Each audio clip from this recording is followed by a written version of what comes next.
Summon Sign is brought to you by you. If you want to learn how to support our show, go to patreon.com/laststandmedia.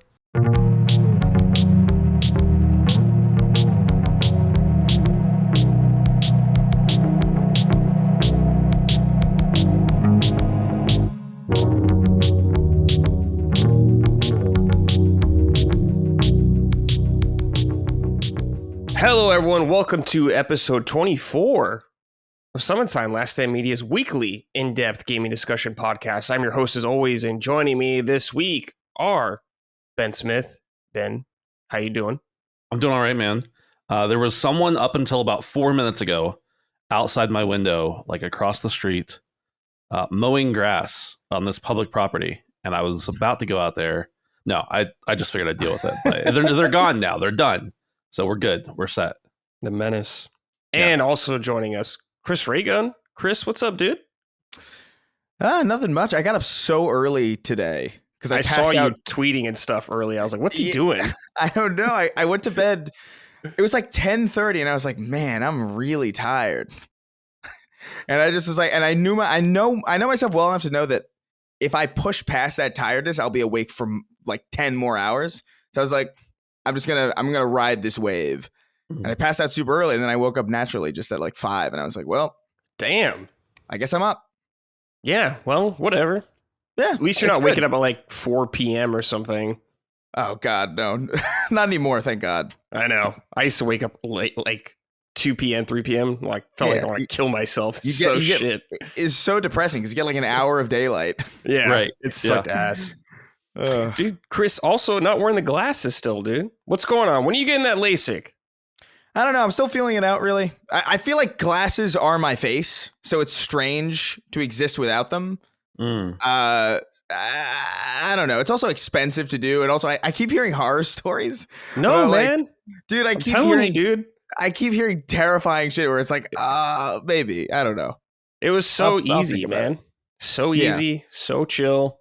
When I run out of my dailies, when I run out of my daily contacts, I think I'll be like, all right, okay, maybe I'll do it. Okay, fair enough. Before we get in the show, please check us out on patreon.com/laststandmedia if you want to support us. Also, check out laststandmedia.store. We got some merch up there. Ben, do we still have the Health is Wealth pre-orders going? This goes up tomorrow. Yeah, so from the time this goes live for patrons, still up. You'll still have like 9 or 10 hours, but that's it. Okay. Yeah. We'll get on that if you want those shirts. They also have tanks of that, right? Tank tops? Yeah, you can choose a tank or a t-shirt or get both for a discount. But while they're there, they should check out the Summon Sign shirts. Newly minted. Yes. Summon Sign That's shirts. right. Yeah. Good Absolutely. shit. Speaking of that Health is Wealth, I went to SGF was this weekend, Summer Game Fest, and I went to the JW Marriott to meet Jimmy Champagne. Ran into Cog there. Nice. Cog has like the biggest biceps I've ever seen. His arms are fucking massive. Yeah, they're insane, dude. I cannot believe it. He's It's like a from Gears of lifting War all those- character. Yeah. Oh, he is. Yeah. It's from lifting all those cocktails while he's out at all mingling and everything. Every time you see a picture of him, he's got a drink in his hand. You know that's how he gets those reps in. Just man, one after the other. Wild, but yeah, it was sick to see him. Yeah, boys, let's talk about a little about SGF. We talk about news every now and then, and I'm curious what you guys thought about the shows overall. We had Keeley. I only really watched Keeley and the Xbox stuff, and I watched some of the PC gaming show. But Ben, tell me what you think about Keeley's show first. Well, first I'll just say I'm devastated because we're recording this during the Ubisoft Forward event, and everybody knows, I'm dying to catch all that stuff. But that new Skull and Bones content? Yeah, the season 18 or whatever for the 15 players that are still on that game. No, I thought so for Keeley's show. I thought it sucked. And I think there was still some quality stuff there. There's probably going to be some good games that come out of it.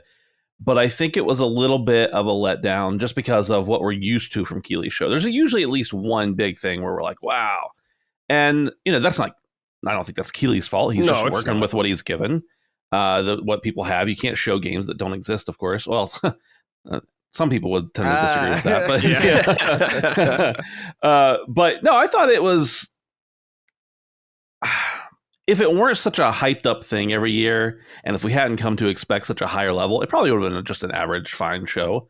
But I think overall it was kind of a letdown, and I wasn't too bothered by all the stuff we see at Game Awards where you have like a billion ads and everything. I didn't really feel that was too bad, and you didn't have too much self-aggrandizing from celebrities and whatnot. So That's true. it was tolerable, but it wasn't anything that I came away from feeling excited about.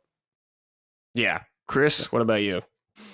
Yeah, I felt like the formula of it was good. Like the way they went about it was, I think, an improvement actually. But I just don't think they had anything substantive to show, or at least nothing that piqued my interest. The only thing that really got me was something that we're going to talk about today, which is like a shadow dropped, or essentially a shadow dropped Alan Wake 2 DLC, which I was all over. But like that shouldn't be the highlight of a Summer Games Fest, with all due respect. I love nice. it. That's like a nice little, putting sprinkles on ice cream or something, I guess. Right, like a seasoning. Yeah, exactly. Seasoning. I'm kind of with you guys in the same boat. It was just kind of, I like barely remember anything that was there. It was, I remember Horizon because it was the first thing and it was a Lego game. Yeah, and I remember the last game, Phantom Blade Zero, because just like a Souls-like action kind of game. So that's my shit. So I always remember that stuff. But everything else I'm like kind of blurry on, honestly. And I don't know. Keeley didn't seem as pumped up this year to me. Yeah. I don't know. Maybe I'm just looking too much into it, but it's because Kojima wasn't. It's because Kojima wasn't there. Yeah, his boyfriend wasn't there. Yeah, that was sad. I was shocked Kojima wasn't there, dude. That's insane. Me too. I can't believe we didn't see Death Stranding at all. Wow. Yeah. Fucking wild. I wonder if that's something that Sony wouldn't give him or something, Yeah, probably. Yeah. It seems a lot of those industry politics seem to be at play. Yeah, they gave him Horizon. Yeah. There you go. Yeah. Nintendo made him. Yeah. Oh, yeah. It's so wild. That's some Nintendo. Crazy. Yeah. Positive note, though, Xbox.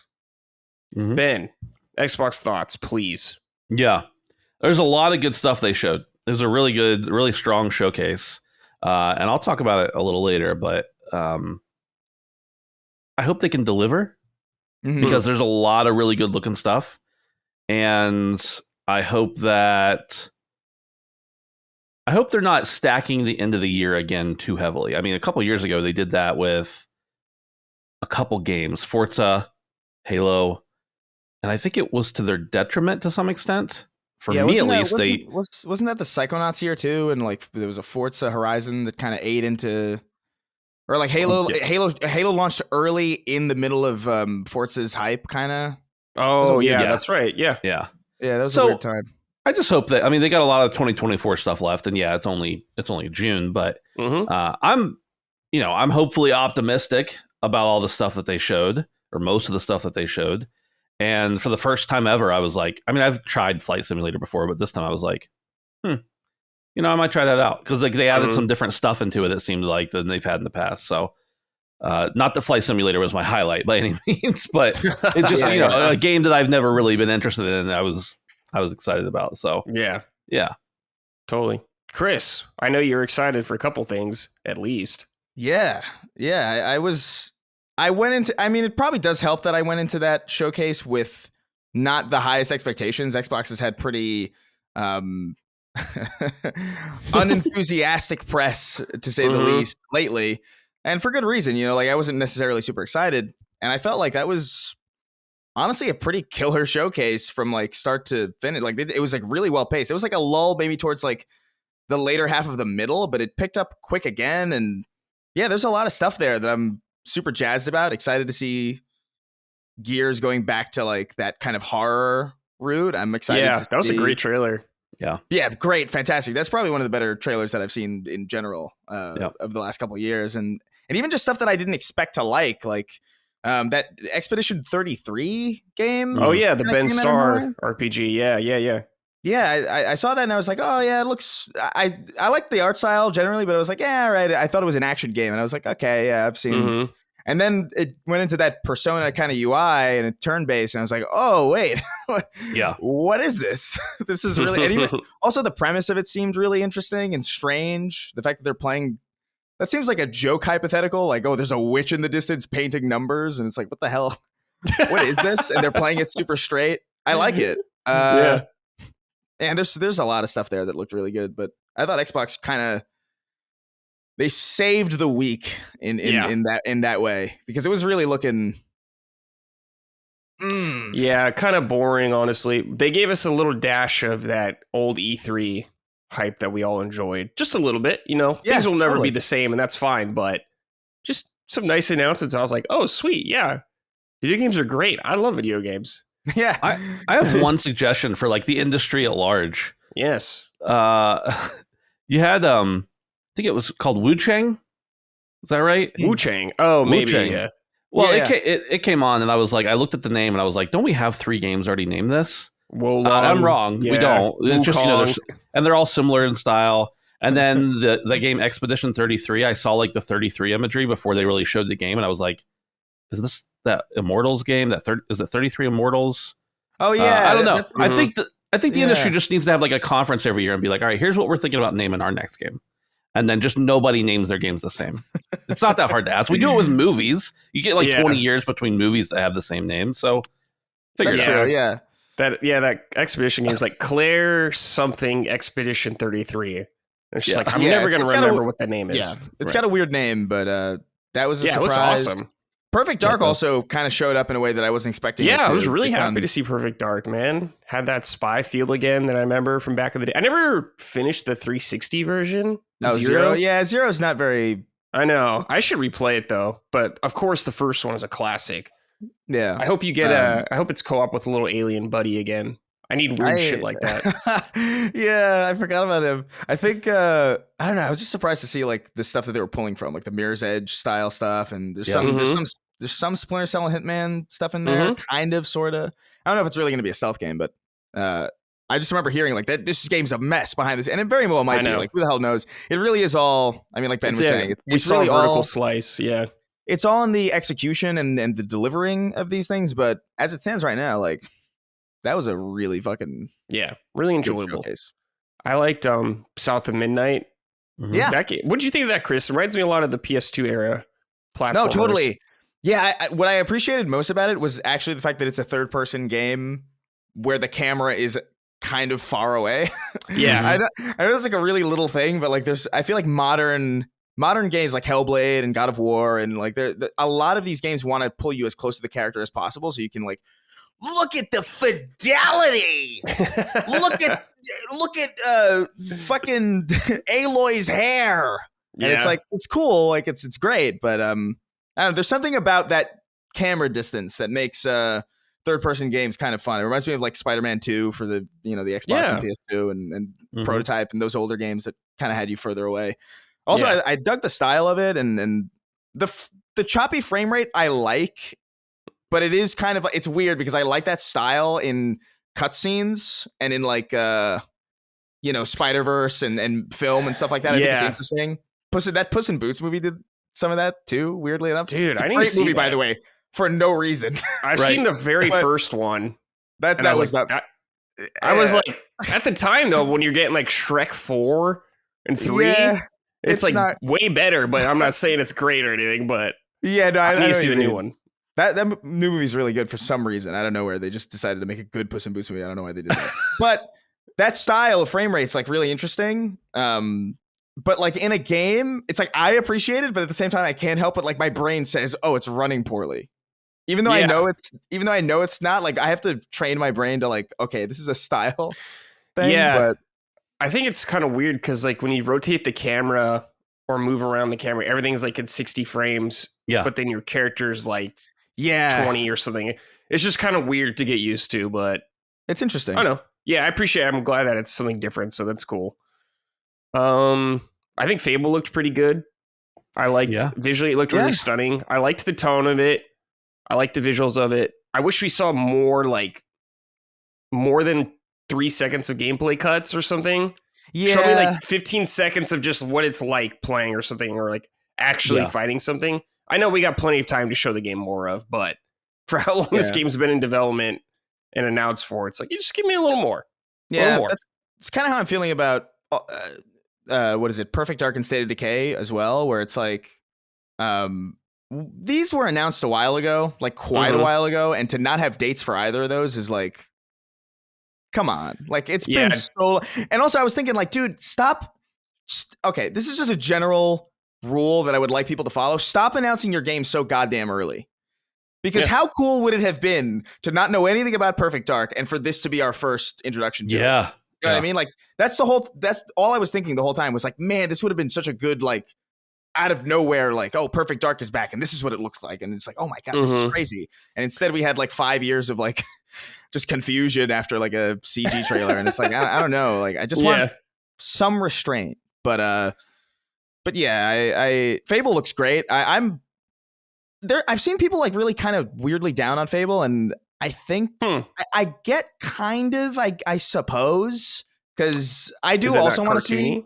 Is it not? Yeah, cartoony it's just enough? like, oh, it looks realistic, and it's like, I don't know, man. I think it looks really good. I think the flashes of gameplay that we saw looked very promising. I like it's the leftover Peter Molyneux stink. That's what it is. Yeah, probably. Yeah. I don't know. I think, I like the tone a lot too. It reminds me a lot of, I like that it's British, but it's like it's still very British, but it's like, it's kind of moved forward a little bit. It feels a little bit like, Peep Show almost, or like What We Do in the Shadows kind of. Yeah. It's very evolved, but it's still very There's British. no like fart and burping jokes yet that I've seen. Not yet. Not yet. I'm sure there will be. Those damn Brits can't help themselves. They can't help it. It's all the fucking beans. I know. Putting on fucking everything. Beans on toast for breakfast, dude. What's wrong with you? It's fucking insane. They're sickos. Yeah, disgusting. Ben, Sea of Thieves got a little bit of an update. What'd you think?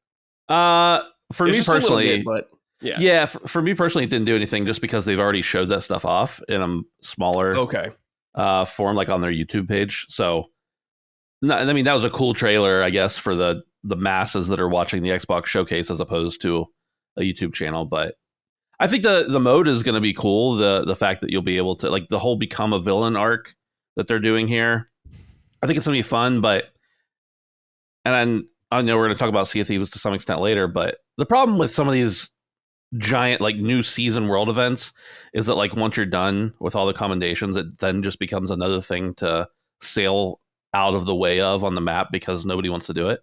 Yeah. So I think it was good and bad. I think they've got some cool ideas and everything too, but I don't know. It didn't move the needle for me, but I also play the game all the time. So yeah, true. For somebody who doesn't, that may be different. True. Yeah. Let's talk about the game of the show. Easily, in my opinion, the best trailer, Doom: The Dark Ages. Absolutely.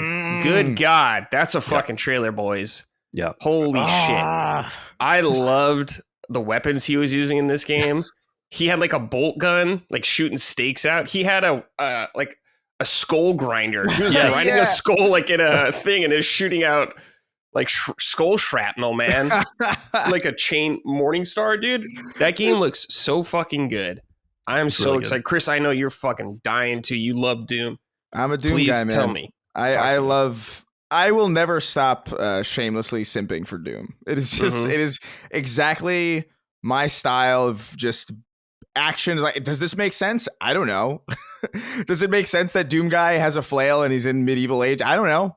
Probably not, but it's fucking dope as hell. And it's, I was totally all over this. It was a great opener. And I do consider it the opener because, like, I mean, that Black Ops teaser was, no one cares about that. Yeah, I actually think Black Ops does look actually good for the first time in like a long time. Like, I don't normally care about Call of Duty, but like that movement stuff that they were talking about, like actually like, ooh, it's gonna play significantly differently with this. That's interesting. But Doom as like the proper opener, as like not a teaser for the end of the show or the direct that they had after, was like a really solid move. I thought it looked awesome. I'm glad that they showed gameplay of it. Which is as their first thing, which is like, that's, you can't beat that. They got, you're flying dragons around, dude. That last shot of the dragon breathing fire down the throat of that giant beast, I was like, this is is so cool. And it's cool in the way that, like, I as a 30-year-old think it's cool, and like me at 10 would have been freaking out also. Yeah. So like that's how you know it's pure, you know? Yeah. Love Doom. Ben, what'd you think of Doom? I love Doom. Yeah, I've loved Doom since, I don't know, probably when I got into PC gaming as a ripe young 8-year-old. The old Dooms, of course. But no, I thought it looked phenomenal. Although I will say, when it first started, I immediately was like, we've heard a lot about Doom coming, the leaks and everything. I was like, this is probably Doom. But then I saw for like the briefest second, whenever Doom guy like turns and he's got green armor on, I'm like, are they doing something like with Master Chief here? And then quickly I realized that wasn't the case. But it very briefly reminded me of like Master Chief in Doom for some reason. Well, dude, they gave him a fucking pelt. Yeah. They gave him a cape. Yeah. It looks so absolutely sick. The art style in general, like the direction of the game seems to be very cool. And obviously Doom is all about ripping and tearing, right? So like the story doesn't matter. The setting doesn't really matter as long as it's cool with big set pieces. But I do think that there's something here that feels a little different than Doom or Doom Eternal, where there might actually be a little more, nuance to it. And I don't want Doom guy to have emotions or anything. Please don't. But it did seem like there was going to be a little more of a story, and that's intriguing. It's intriguing. Yeah, man. Yeah, I think it looks fucking awesome. Yeah. One of the titles they said that's coming to everything, pretty much. PS5 also. Yeah. Like You Sacred Boys predicted for a long time, so that's good to see. Stoked. I'll be playing that shit on PC though. No way. Yeah, absolutely. Controller. No fucking way, dude. Can't handle that. But yeah, I'm sure I think anything else really good at Xbox off the top of my head. Yeah, I don't know. It's cool to see Delta. What did you think of Metal Gear, actually? Oh, me personally? Yeah. I don't. Yeah, both of you. Yeah. Oh, yeah. Yeah, I mean, do you want to go first, Ben, or? Oh, I'll go first. I have never played a Metal Gear game, and I'm ashamed to admit that. Oh, okay. It looks really cool, but I don't have the hype for it that some people who are fans of the series might. Right. But other people can obviously have much more feelings that have played the early games. Yeah. Oh man, yeah, I'm excited about it. I think I feel I was a little bit confused earlier when we saw this game because it looked there's something about it that looked a little off. And to be fair, there is something still that feels like a little. I think it's just because it's the nature of what this is. It is a remake of Metal Gear Solid 3 without Kojima, obviously, and under the circumstances of how Kojima and Konami left each other. It doesn't feel as good as it should to see this game again. And I guess that's kind of the issue that I have with it. But I think ultimately, like, what it looks like a pretty faithful recreation of the game with some like really slight modern quality of life changes. Because I saw there was a shot of Snake kind of like walking across a beam, which no shot you were doing that in the original. Like with all due respect to the original Metal Gear Solid, the controls of those games are a taste to be acquired. So looks like they're adding a little bit, like very subtle shifts and changes, but it looks like the tone is the same. It looks like they're using the same actors and the same audio generally. Yeah. So super stoked on that. I do think there is like a tone problem. Not massive. This is like really nitpicky, but I do kind of miss. People have been calling it the piss filter, but like, oh yeah, the piss filter is gone. I noticed that immediately. Yeah, there is something to be said about changing, not necessarily the graphical look of a game, but the tone of an image in the translation from old game to remake. That I feel like maybe should be a little bit more paid attention to as studios remake older games, because like I think even in like Halo 2 Anniversary, which I thought was like a pretty fantastic remake, like there's certain scenes where it's like they butchered the tone of this level entirely. Like it's daytime, and it's daytime in the remake and nighttime in the original. It's like, what are you doing? Like, pay attention a little bit. But yeah, but outside of that, I mean, I thought it looked great. I'm really curious about it. I'm definitely in. I love Metal Gear Solid 3. 2 is my personal favorite, but stoked to see like a modern recreation of that game. Yeah, totally. There was another game that I thought looked interesting that I don't think you would have brought it up, and I don't think I would have really cared about it either, because it is a hero shooter, and I'm really over those ultimately. But there was this thing called, I think, Frag Punk or something. Frag Punk. It was doing. At first, I saw it. I was like, okay, it's a hero shooter. I'm not really interested. And then they had this like card mechanic, and it looks like the game is like centered around activating cheat codes in the middle of the game. Like there's like a big, there's like a big head mode card that made everybody on the other team's like heads huge, so you could easily headshot them. I was like, I love this idea. I don't love that it's a hero shooter. I don't really care that much about it, but that is a really cool idea and a really interesting twist. And it's really difficult to find new things happening in that space, as we kind of saw with. I mean, Concord doesn't seem to be doing anything particularly interesting at all. Right. No. So to see a game like that kind of come out of nowhere, I heard nothing about that game and. Such an interesting idea. So shout out to that one. I don't know if I'll play it, but if there's like a multiplayer beta or if it's free to play, I'll definitely give it a shot because it's a genuinely unique idea that I would have never even thought of. So, but yeah, that's most of the stuff that I thought about from the. I got to bring up one game. Dragon Age. Oh, whatever the fuck it's called. Oh yeah, Veilguard, I think. Veilguard, whatever. I know we did not see gameplay, so. I will hold full judgment for now. But man, I did not like the vibe of that game at all. They were leaning in way too hard into like the D&D movie that came out not too long ago. It's like the same thing. Get your wacky heroes, your hero shooter heroes together. And it was so lighthearted. It's like, look at the old Dragon Age, like the first game's intro cinematic or whatever. Then watch that. It's like night and day. It's fucking crazy. And I don't have a problem with them like changing stuff up. That's totally fine. But it's just like, it reminded me of Gearbox. I was just like, fuck. It was like a Borderlands. Gearbox stank on this. Yeah, I'm not gonna pretend like I'm like huge into Dragon Age. I've never played any of them. Like, I have friends who like really, but So Kingston and Derek, the guys I do the Shark Tank with, they're really big into Dragon Age. And as I was streaming my kind of coverage of the show, there was a text message that popped up in our podcast text chain. It was like, "What the fuck did they do?" and I was like, "What are they talking about?" It was like, "Oh, it's Dragon Age." So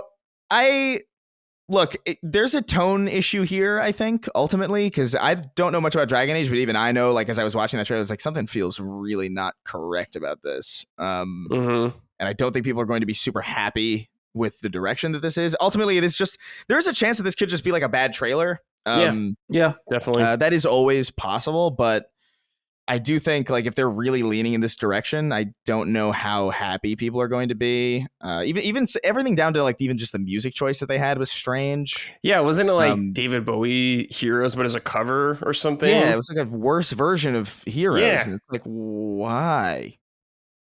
Like I was really confused by it.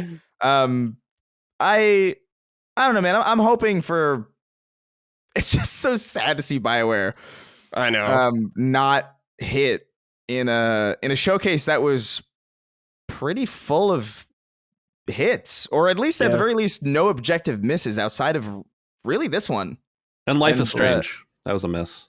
I don't like Life is Strange, but I saw a lot of people kind of excited to see that. I so did too. Like, I just notoriously you know what I mean? hate Life is Strange. That's all. Yeah. I hated the first one. I played the second one with my girlfriend at the time, and I kind of liked it, but I think that might have just been like a we're playing it together type thing.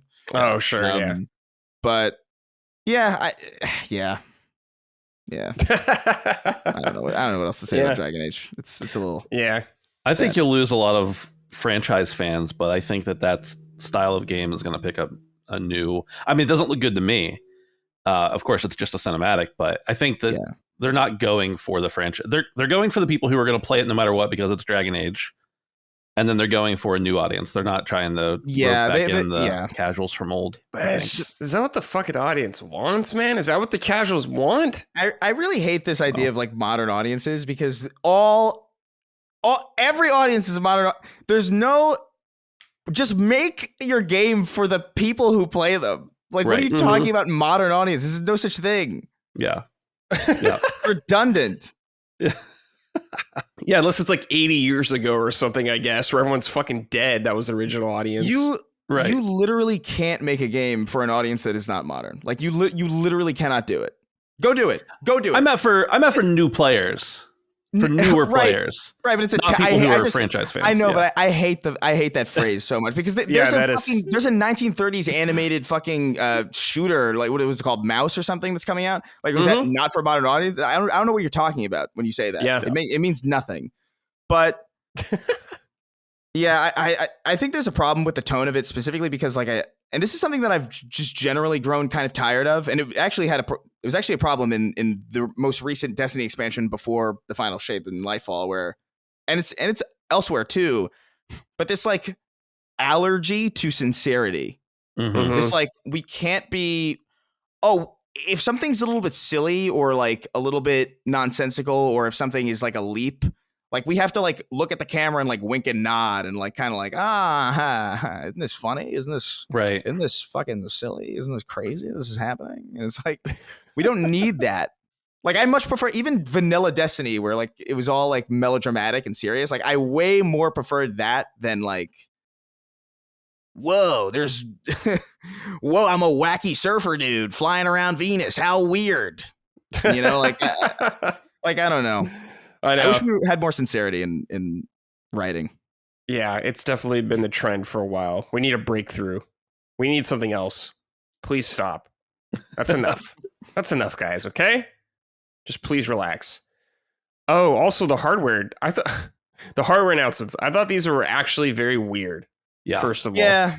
A $600 Series X, when you're already having problems selling Xboxes, just like, fuck, man. It's a very Who's going to buy move. that? For just one more terabyte? It's fucking insane. Yeah. And the all digital Series X, I'm just like, God damn. It's over, dude. Your physical games are over. It's fucking dead for sure now. Like, it was dying, but now you just shot it in the head. It's like over for real. It's $50 cheaper than the original Series X. Yeah. Just doesn't Wario posted the prices. I'll try to find it in a minute, but I just don't understand the draw. Like, why would if I already had a Series X, why would I get an all digital one instead? Right. And if I don't already have a Series X, then is that my only option now? Or are they going to do away with the other SKU? I don't know. Yeah. They might. Yeah, I don't really. Yeah, the hardware stuff kind of. I don't even think I noticed it. Like, I was watching it, but my eyes were like glazing. Because I'm not gonna buy a new Xbox. You know, like I have one. I don't need another one. Although I will say something about that machine in white does look really nice, and I wish. Sure. But that's. I'm not gonna get a digital version of it. Just so I can get a white one. You know. Yeah. Yeah. Seems strange. And the $600 one had like some sparkles on it, I think. Yeah, like a green bottom. It's like, all right, I guess. Yeah. Whatever. Yeah. I know everyone was like hyping up handheld and everything like that, but it's too early, probably. That would have been cool. That would have been crazy. Oh, yeah. I think that's definitely gonna happen. I'm sure Sony's definitely gonna do one also. But maybe like a year or two from now, we'll start to see that kind of stuff. Didn't Phil Spencer give an interview after the fact where I just saw headlines. I didn't actually see the interview, but I thought he alluded to like bringing stuff to not only other consoles, but also multiple form factors or some wording like that. I think he used. Oh, so maybe. It was hinting at it. Yeah, it was the IGN interview. Okay, yeah. With McCaffrey? Yes, and he essentially said, we're bringing our games to more platforms. Yeah. So that continues. What's Game 5? What will be the first Game 5, I guess? We'll see. Yeah. But yeah, that was FGF. The end was good. Microsoft, well done. I still miss everyone being around the same time. It was too much fun back then. I really wish they did live conferences again. Like the Xbox One, you like watch in a movie theater. Like that is like it's like at the very least, it was kind of a bummer because knowing that there were people there watching this, in like a theater, it's like, okay, that's not as interesting as a live conference, but at the very least, it's like a bunch of people in a room.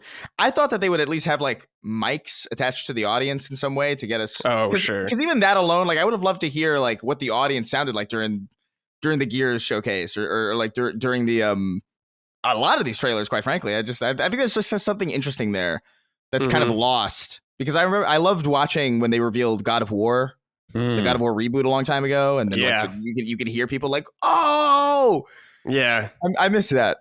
Yeah, a lot. I definitely do miss that. Yeah. Oh, we had a quick write-in from Ruben back to the Xbox consoles. Ruben Barrett said, "What's with the Xbox motherfuckers talking about next gen? Shit even ain't even feel like it kicked off yet." Yeah. Well said. Well said. Oh man. Because Sarah Baugh did mention next gen or whatever. Yeah, we're already hard at work on the next generation. It's like, all right, okay, yeah. I mean, should probably focus on now, but okay. Yeah. Great showcase. Not taking away from you, but like a weird thing to say at the moment. Yeah, very weird thing to say. That's like the third time you said that also. Right. So yeah. Yeah. Whatever. Oh yeah, shout out Indiana Jones. Looks pretty cool. I'm down. Oh yeah. Yeah. I like whip some Nazis or some shit. That sounds fun.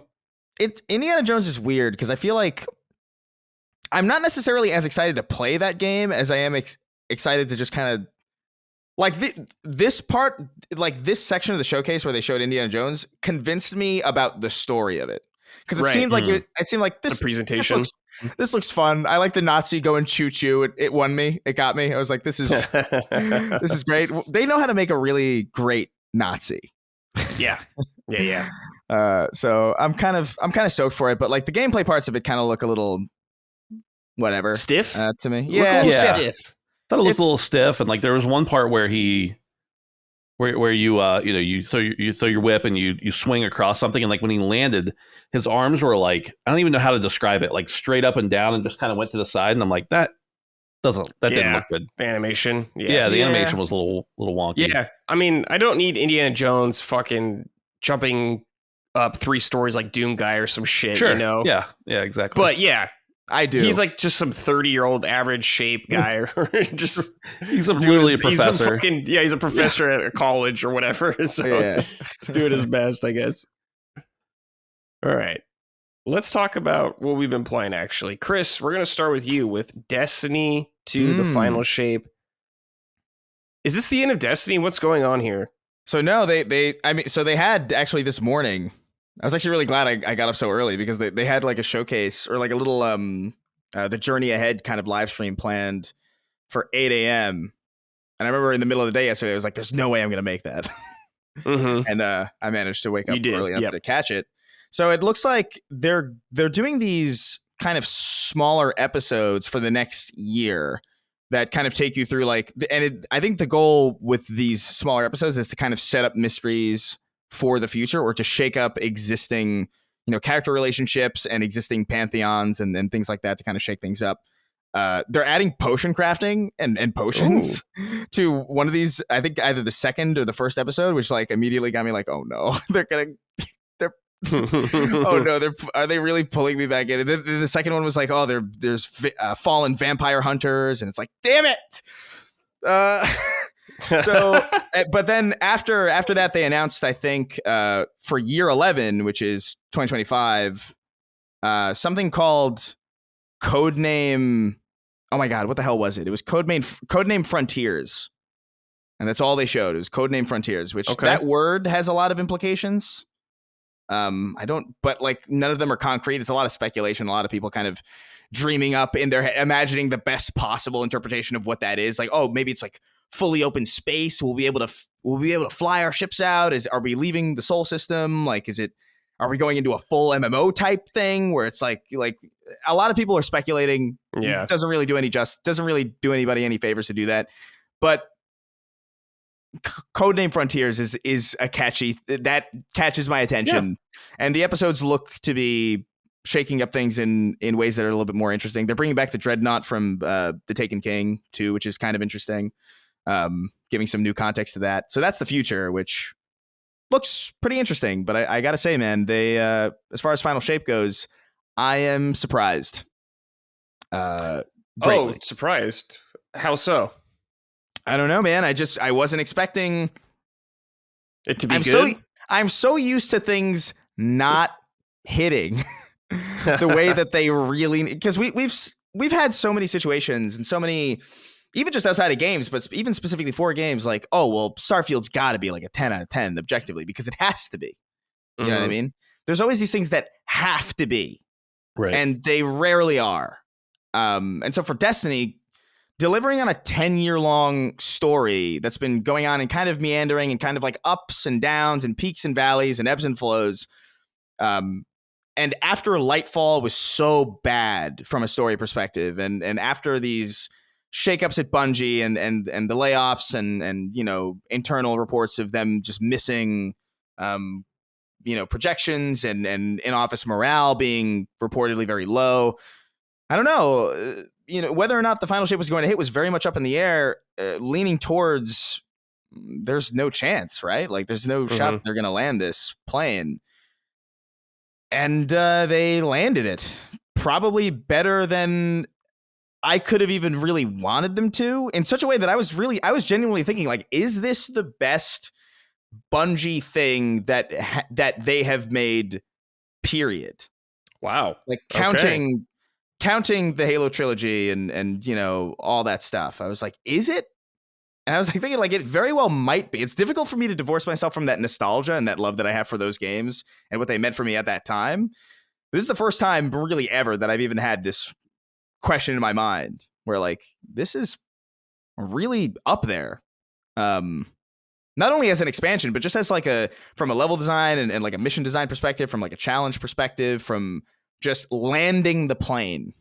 Right. Which is, I feel like Bungie is the master of, like, at this point, landing two planes, massive planes with massive peaks and valleys, like a very turbulent flight with a stellar landing is how I would describe Destiny so far. And Halo probably would have been that way too. Halo 2's development was famously tumultuous, rebooted from the inside, built in like less than a year, basically. So it's not like Bungie's like this organized beast that it's like constantly like always purposely putting out bangers. Sometimes they do it by accident. And who knows? This might have been an accident because it feels too good to be true, kind of.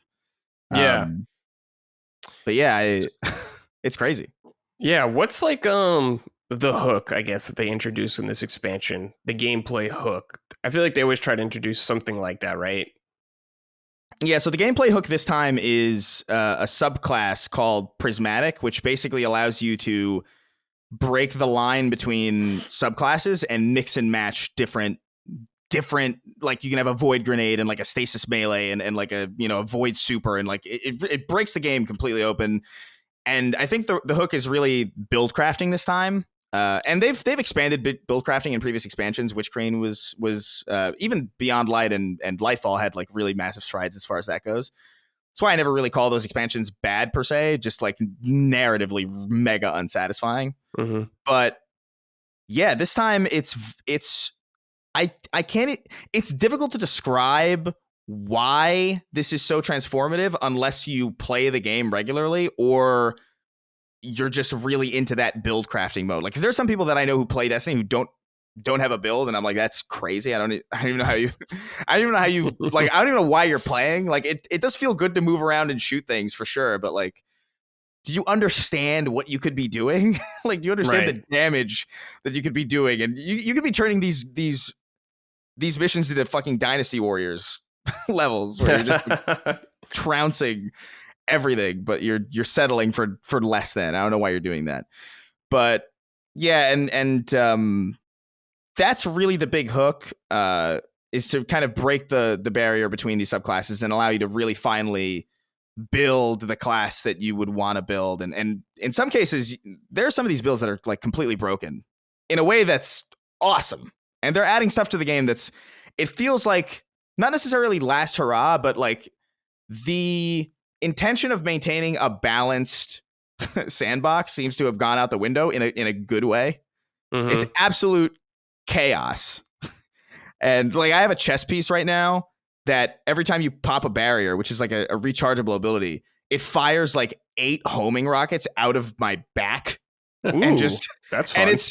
And you can chain that with like, okay, well, that's like an ability damage. So like, if you have like an aspect that you can add to your subclass that like allows you to heal on damage impacts from that, then it's that kind of thing where it's like slotting different things into different places and different armor slots and different guns and finding this build that basically makes you like a demigod. and it's mega satisfying. Mission structure is really good, but I would say that the hook outside of that is just like the narrative landing and ending, and kind of a lot of these questions and relationships kind of coming to a close, and coming to a new kind of beginning, I guess. Almost like a Big Bang, kind of collapsing and exploding back out. But I heard you talk about on Sacred briefly, the map. I think of old Destiny, from what I played Destiny 2, like every expansion had like a map region you're in that you kind of explore. But you said the layout of this one is much more interesting and more. Yeah. Maybe you said linear. I'm not sure how it's laid out. So it feels less like, my issue with Destiny locations has always been like they feel like kind of compromised open worlds, in the sense that they feel like giant circles, right? Where like there's like maybe like a central hub, and then there's these things kind of around it, and there's never really an organic flow through these spaces that lend themselves well to the missions that are designed within them. They feel kind of meandering and a little bit unfocused.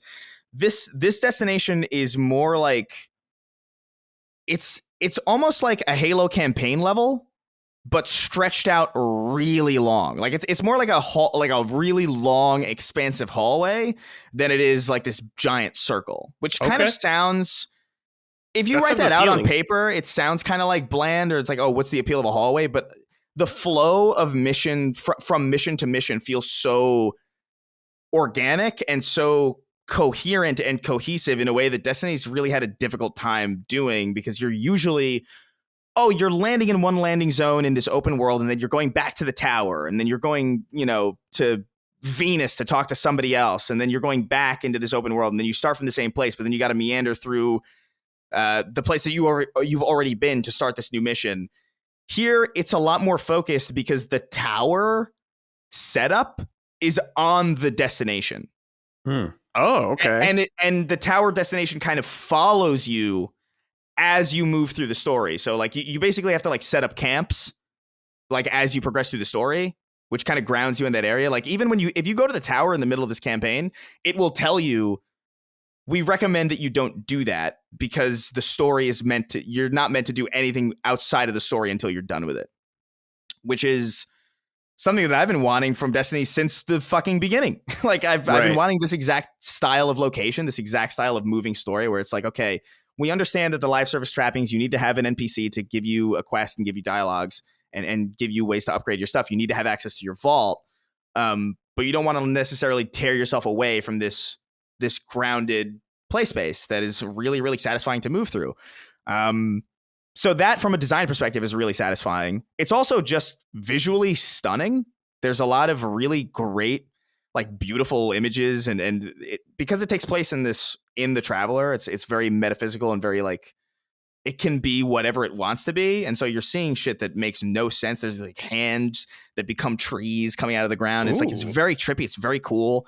They even have a Bethesda style walkout moment in the beginning that I was not expecting really? at That's all. funny. And it's, as you're moving through the ground, as you're moving through this kind of barren wasteland, it's kind of like terraforming into grass. Like it's like being manipulated around you. It's very, very cool.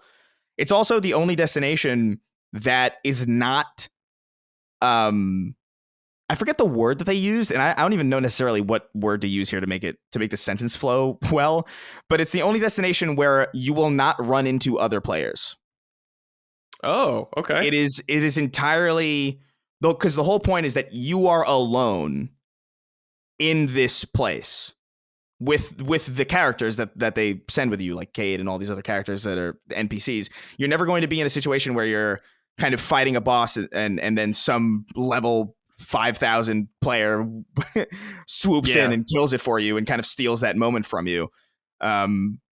And so because of that, you don't feel as distracted. Like, I like that generally in Destiny, like, being able to run into other players is cool, but it's nice to have especially for something that is supposed to wrap up a story, it's nice to have a singular focused story destination that is centered around you, and the only other players that you will run into are the people that you invite along with you on that journey. I think it's really a smart design choice. I've seen some people be like, why'd you do that? And I'm like, I totally get it. I totally love this. Yeah. Especially because the new subclass stuff is so strong that I really can't even imagine how they would, like, they would have had to spawn so many enemies in this location if they were going to have like 12 people per location or whatever. And I think there are some like public event stuff that might matchmake people into it. I'm not entirely sure. But as far as I've played so far, I've not run into anybody, and I love that. It feels like a Halo campaign because of that. Yeah, like, I was gonna say this.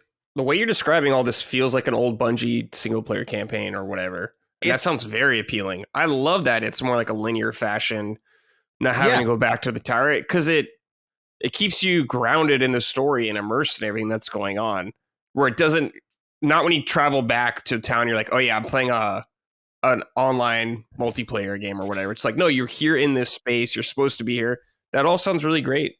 Yeah, it feels like a real story, and there have been good stories there have been expansions that I think have great stories. Specifically, like I thought the Witch Queen was fantastic, but it was also a great story within the context of the framework that Destiny had been built upon for so long, which is, it's kind of compromised by this structure in some way. It's still very good, and the narrative is there, and it is very compelling.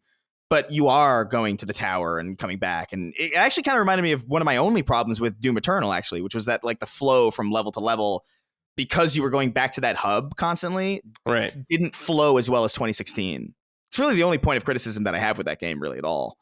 But this one flowed so seamlessly and so well, and it really allowed you to really get a sense of like how long this really does take in universe, and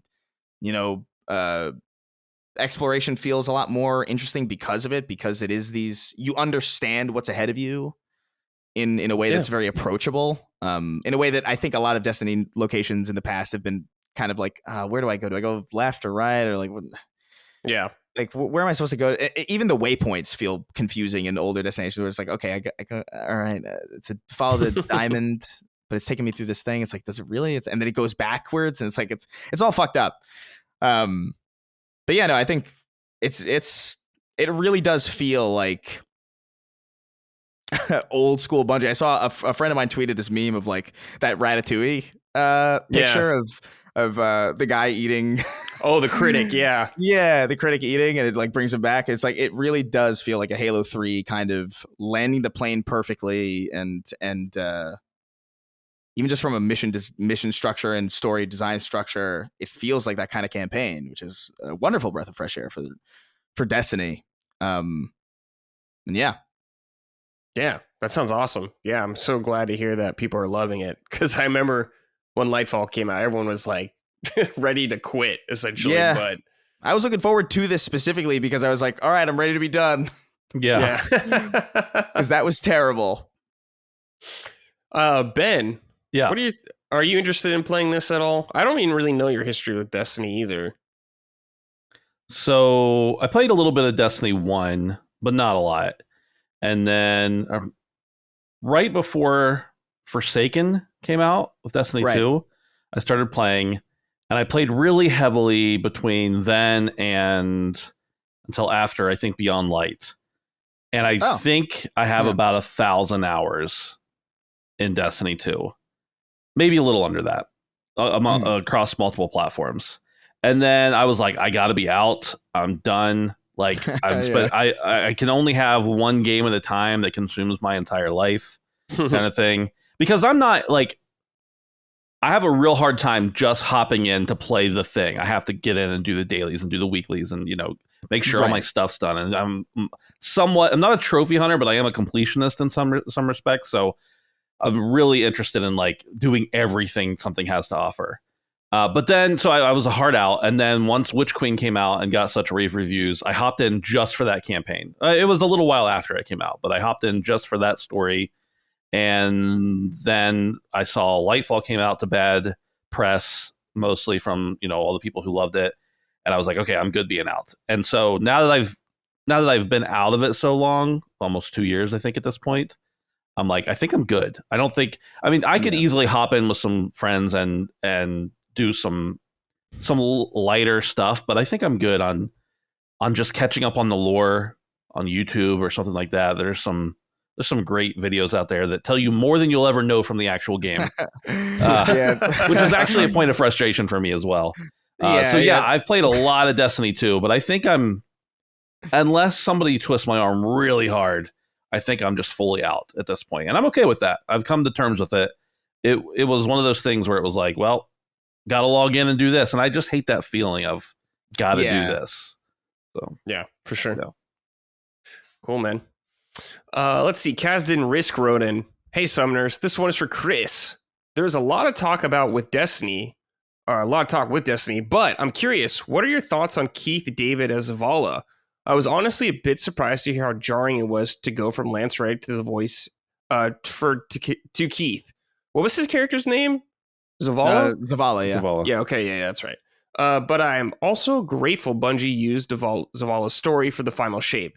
Excited to hear your thoughts on this and all things final shape. Take care. Yeah, so Lance Reddick unfortunately passed away. Yeah. Great voice, Yeah.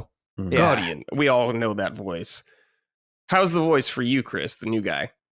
Yeah, I mean, Keith David, I'm a massive fan of Keith David. I think there are 2 live shows. The only 2 live shows where we had to bring slideshows or PowerPoints. I just stuck in. I put it like an entire slide dedicated to him just for no reason, just to put him in the show. So I'm a massive fan of Keith David. Massive. He was great in Halo as well as the Arbiter, like iconic performance. And so, that's who he is. Oh man. Yeah, cool. He's like a million people. Like who Keith David is. Yeah. But yeah, so seeing him reprise Lance Reddick, I don't know who you would have gotten that would have been better. I think they did the right thing. It would have been weird to have like an impressionist go in and just be like just be like, that wizard came from the moon. Like a lot of people can do Lance Reddick's voice. Yeah. But that would be weird though. You're right. That would be super weird. There's something about it that would feel wrong. I think Keith David did a great job. I just think it's inherently going to be strange spending 10 years with a character. And then when their story wraps up, it's not exactly the same voice. I forgot it pretty quickly, like, because he does a really good job selling the emotion of his story and doing the performances. I think he does a fantastic job, to the point where it's like I kind of forgot that it wasn't Lance, even though it doesn't sound like him at all. It's just you believe that it's Zavala still, which is I think the most important thing. But yeah, I mean, it is a little jarring at first. It is a little strange because,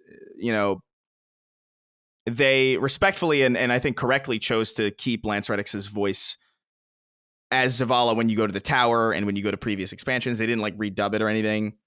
So there is a layer of kind of, he sounds completely different in this expansion, but in everything else he sounds like this.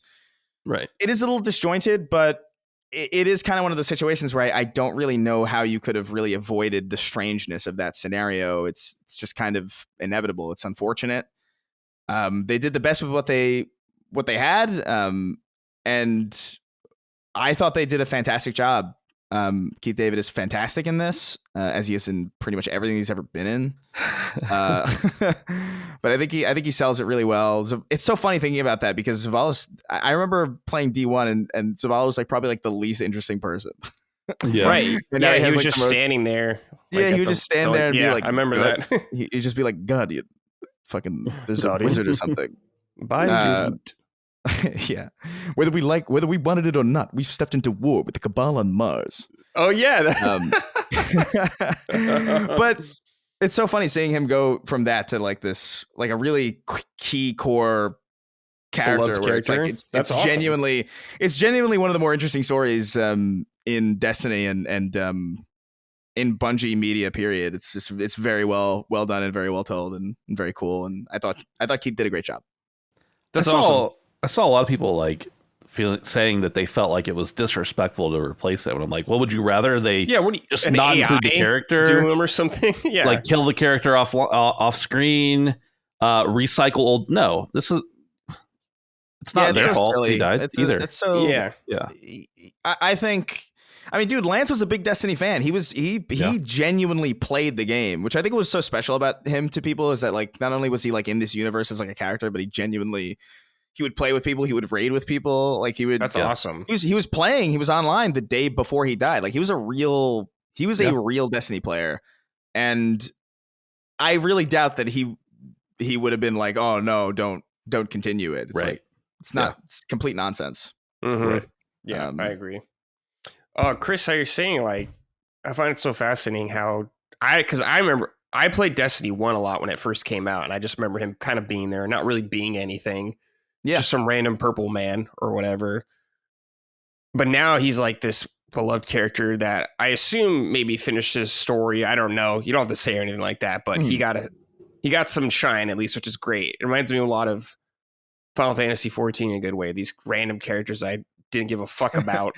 Right. But then like 7 years later, I'm like deeply care about them. It's so cool to hear that, dude. That's awesome. Yeah, dude. It was so strange because I don't know. I really like. I have such a weird relationship with Destiny because I love it and I hate it and it frustrates me and I have so much fun with it and it connects me with my friends. It's connected me to a lot of older friends that I remember when Destiny 1 came out. My friends from like third grade that I hadn't spoken to in forever like reached out. They're like, "Yo, there's a new," because we played Halo together all the time. It's like, "Yo, there's a new Bungie game. We got to get on." And it's like we did raids together and it's such a special game for me that has had so many ebbs and flows, so many low points, so many high points too, even within those low points that it's like, I hesitate to call myself a Destiny fan, but at the same time, like I have to be, right? Like it must be. You are. It must be because as this story was ending and like they had like this final line of dialogue, I was like, am I getting fucking misty from this? How is this looter shooter getting my eyes watery? Like, what the fuck is this? This is insane. I did not anticipate that at all. Yeah. But yeah, dude, so good. I'm so happy with it. Yeah, that's great. All right, this is from Dallas Reynolds. Hello there, my distinguished summoners. My question is for Chris. I'm an old school Bungie fan, mostly from the Halo games. And I remember a profound sadness hitting me when I finished Halo Reach, as it felt like the end of an era with the series I truly love. Are you having the same feeling with Destiny 2? And this might be out of place. I'll allow this. And this might be out of place in order so the show. So an honor and keep it up to y'all. This show, Last Stand and other programming, and even the Snark Tank have become part of my weekly routine. Love listening to you all. Cool. Chris, I once in a while catch a Snark Tank fan in my comments because I can just tell by their name. Yeah, I'm sorry. we've created a really horrible situation. But oh god, yeah, we're recording in person too. It's behind me. I got that's cool. Dude. Yeah, you got your desk back there. That's awesome, dude. It's so much fun. But yeah. Sorry, I got that last one distracted. What was it? What was the first one? Like they were feeling this profane. They were reminiscing about like Halo, the end of Reach. That profane feeling of sadness they got, like the end of something you truly love, and they're wondering if you're having the same feeling with Destiny 2 now. Yes, I'm sort of. It's not so much. It's hard to feel that exactly because you know the nature of live games. Like when Halo ended, it really was like, oh man, like this is actually it. Like there's no more after this, and if there is, it's not going to be these guys, which is, we know how that turned out. But I'm so mean for no reason. But this one, I felt more emotional than I thought I would for sure. But it was less a sadness and more just like a wow, like they landed it. Like they got some great resolutions for certain characters. I think I felt it more for certain characters, I guess, than I did for Destiny, because we know Destiny's going to continue. We know that I knew ahead of this that there were going to be episodes and there's going to be something planned for year 11. So it's not really the end of it. Right. So it doesn't hit me in that same way, but I got to say, like, there's a shot at the end of this campaign that's like beautiful. And it does have that kind of, at the end of Halo Reach, they had this kind of thank you note at the end of it that was removed in the Master Chief Collection sinfully. Of like, hey, thank you for playing. And then I think their last thing was like, see you Starside, which was like the Destiny thing. And in this one, it just says, it says, I think it's like, thank you so much, or like we thank you in like Latin, which is a very Destiny thing to do. But it was like, when I saw that pop up, I was like, oh man, it did bring me back to that moment in Reach where it's like, but it's a very different relationship because it is a live game. It will continue. it does hit some of those notes for sure. Absolutely. Cool. Derek O wrote in, greetings, Sussy Boys. Just finished the last mission in the final shape that unlocked after the raid. Oh, really? There's a mission that unlocks once you finish? That's cool. Yeah, so the raid came out over the weekend, and it was in contest mode, which is like a really difficult, like it's where all the people go in to do worlds first. They race. Okay. Some of the biggest Destiny YouTubers were doing it, and like I know Aztec Cross, somebody that I watch often, he was doing it for like 32 hours. Oh my god! Before I'm not even sure if he finished it or not, but like that, it's a hard raid. And at the end of it, when the first team did it, they unlocked the final mission of the campaign for everybody, which is a very that's cool. Which is very fucking cool. It is there's a World of Warcraft parallel to that too, because I'm pretty sure there's precedent for that in those types of games as well. But I love to see that kind of thing.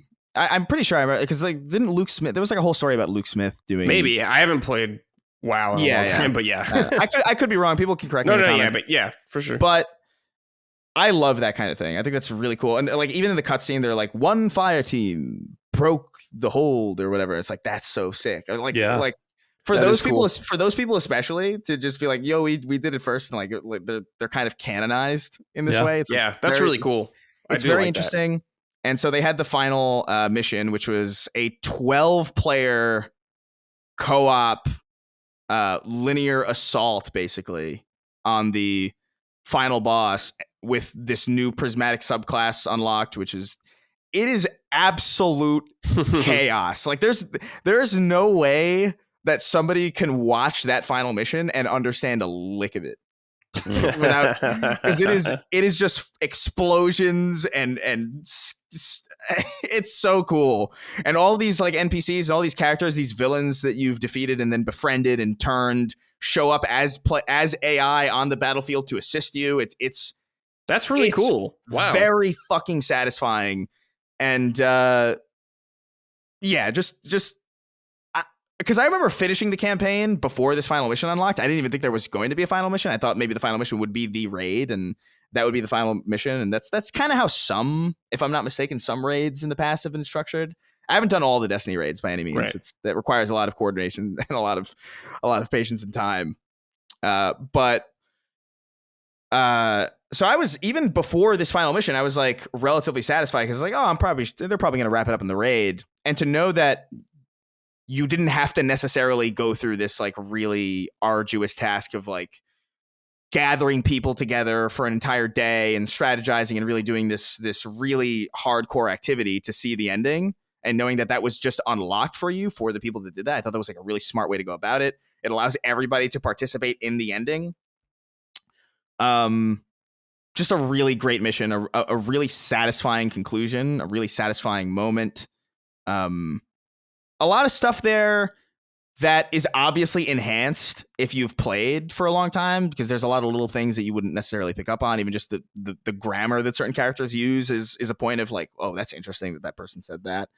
I've seen some people be like, oh, you only like this is only good for you because you've played it for so long. And it's like, well, yeah, it would be like, well, yeah, I mean, it would be like, of course it is. Yeah. It would be like, oh, the finale of Breaking Bad is only good because you've watched the show. It's like, yeah, right. You could not, as somebody who's not watched Breaking Bad, watch the final episode and get anything out of it. It doesn't exactly. diminish. Like, what? What a weird statement to even make. I've seen that a lot. I've seen it. It's just like, oh, you only care because it's like, well, yeah, that's the point. Right, yeah, that's the point. But yeah, dude, that final mission was something really special. I did not anticipate them doing something like that. It's the first time they've ever done anything like that. I don't think there's ever been a 12-player activity in Destiny that isn't, because even the raids are 6v. It's just six players. Right. So doubling that for the final mission, I thought was really cool. Seeing all these characters from the past, seeing the Witch Queen helping you, seeing all this. It's just so cool seeing all of these people collide and all these conversations happening and these character moments and big actions that certain characters take. It's just very, very chef's kiss satisfying. Yeah. In a way that I just wasn't. I gotta admit, man, I just wasn't expecting that. I wasn't expecting them to do something of this quality. Took me completely by surprise. Yeah, I mean, I'm not very big into Destiny, but like this all sounds really great. Like I can imagine if you're a fan of the series, this is like a great payoff. So yeah, well done. I'm not so sure how it would read to like somebody new, because obviously like it would be, again, Well, it would be like jumping into like the final episode of like a great show without a lot of the context. And it is a shame that so much of that story is like not playable in some way, or that's kind of, that's a big problem actually. that's now I think that's about kind it. of, yeah, that's the biggest problem with it, I think. But as somebody who has played on and off for as long as I have, I think I've played every single major expansion, at least to some degree. I haven't played every season. There have been seasons where I've like definitely like I've been off for like maybe 2 or 3 or something like that. But it was very rewarding to get a conclusion like that, to the point where it even made me appreciate the expansions that, quite frankly, I hated. Like even like Dark Below for D1, which is like the first one, or Curse of Osiris, which was like the second one or the first or second one for D2. Terrible expansion. But they build character at the very least that pays off here, and it's just like, this is good shit, man. It's good shit. That's awesome. Oh, let me finish this from Derek. Just have to give Bungie major props. I was so worried that they wouldn't stick the landing, but they absolutely did, and then some. Chris, where do you see the future of Destiny? They have some season-like episodes starting next week, but this has to be the last major expansion before Destiny 3, right? Even if that's still a couple years away. Yeah, I mean, maybe there is this Codename Frontiers thing that was unveiled this morning that I really don't know what to make of. I think there's a lot of room for Destiny to evolve. I would love personally to see, I want to fly our ships. I don't know how. I don't know what context they would make that make sense in, but just like find a way. What about even just like a single player mission or in the campaign or something where you just fly the ship like, through a level, like Star Fox or something? Exactly. Like even just something like that would be cool. Like I don't know. I don't know what the future of Destiny is beyond this. I don't know what to make of Frontiers. That word again, like, just has so many implications, but so many of them are so different from one another that it's really difficult to pin down what that means. Will there be a Destiny 3? I don't know. Maybe. I think there could be. I just don't know how or what it would be. Right. I feel like that those are questions that we're going to have up until we know anything about what this Frontiers thing is. Cool. But it feels like there's a lot of life still left in Destiny 2 specifically. So especially after this campaign, like it wrapped up a lot of things, but there's obviously still stuff to do, and there's a lot of characters that could be explored as well. So I don't know. Destiny 3 is a big what if for me, because I do think it would be good to have like a new launching off point that doesn't necessarily require, Destiny 2 is kind of marred by the fact that it's existed for so long, and so many of its expansions are not playable anymore. Like the vanilla D2 campaign is just not even accessible anymore, right, which to be fair wasn't very good. Wasn't that great? But but still, it would be nice for them to remediate that somehow with a brand new game that doesn't necessarily rely on old technologies, that could really take advantage of next gen and beyond in a way that evolves that at the very least, or maybe opens the game up into a new territory. But that's all complete speculation. Whether or not it even happens at all is pretty up in the air. So we'll see. But I gotta say, I'm a lot more interested in Destiny going forward today than I thought I would be 2 weeks ago, for sure. Yeah, that finale was mega satisfying in a way that I was not anticipating, and now I'm like, God damn it! Now the potion crafting and all this shit. It's like, damn it! I'm a little upset. It's like begrudgingly, like optimistically upset. I'm like, it's like, you jackass, come here. It's so surprising that they're introducing like an entire new mechanic. I mean, obviously they've had the different. A few different things across the years, but like the potion crafting thing, it's like, it's really, you're going to introduce that now? Yeah, it's cool and also kind of crazy. It is crazy. I have no idea what that means or what it's going to do, but I don't know. every time they add some new element to this, it deepens it, and to the point where now, like, the depth of Destiny now is fucking unrecognizable from where it used to be. Like, just the sheer depth in build crafting and weapon synergy and armor crafting and all this stuff is so deep that even I, as like a player who's played for a long time and who knows probably more than your average person does about it, I'm still kind of finding things where it's like, that does that? Right. That's crazy. Oh, here's an NPC in the tower that I've never seen before that does this because I just forgot or missed that season, or I didn't. There's a lot in Destiny 2 that man, it's so night and day from vanilla. Vanilla was so bad. I can't even. That's the only Destiny 2 I played. I'm sorry. Yeah, I was playing. I was like, yeah, I think I'm done. I think I'm done with Destiny. I'm good. That's what I thought too. I was like, But I don't have like that deep love, that you guys or you do, especially Chris of Bungie. Like, I think Bungie's great and I like their games a lot, but yeah, you love Bungie, Yeah, I think they make games that feel like the way they feel to play really clicks with me. Dude, yeah, their gameplay is always so good. Always feels so good. Like, because I didn't really best shooting ever. Because I really didn't like. Well, it's not. I shouldn't say I didn't like them. I didn't love first-person shooters really at all until Halo. Until I played Halo 2, really, and I played Halo 2, and I was like, this feels fucking great. What are they doing? And then I went back and played like Medal of Honor and stuff like that. Like, I played those games too, and I played Doom and stuff, but I didn't really love them. And even when Destiny came out, I was like, I'm not really into MMOs or looter shooters really. Like, I played Borderlands kind of, which is a looter shooter, but like that was okay. And then Destiny came out, and I was like, this feels so good.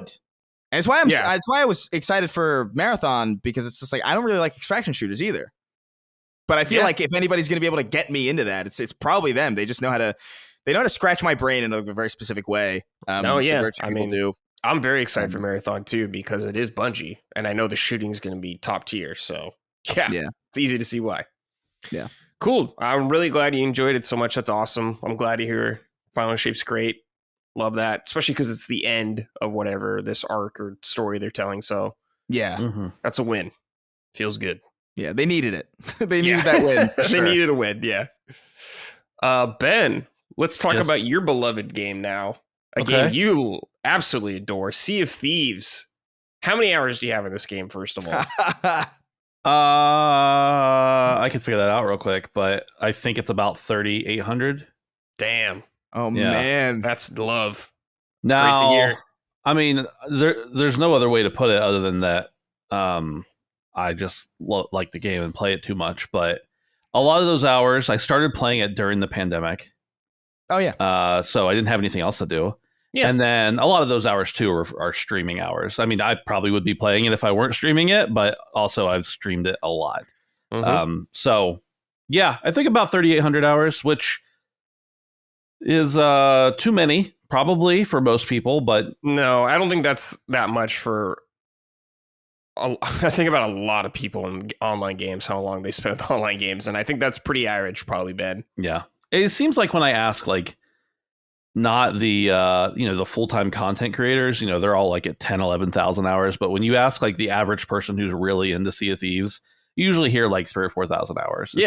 I'm like, I guess I'm not that alone, but I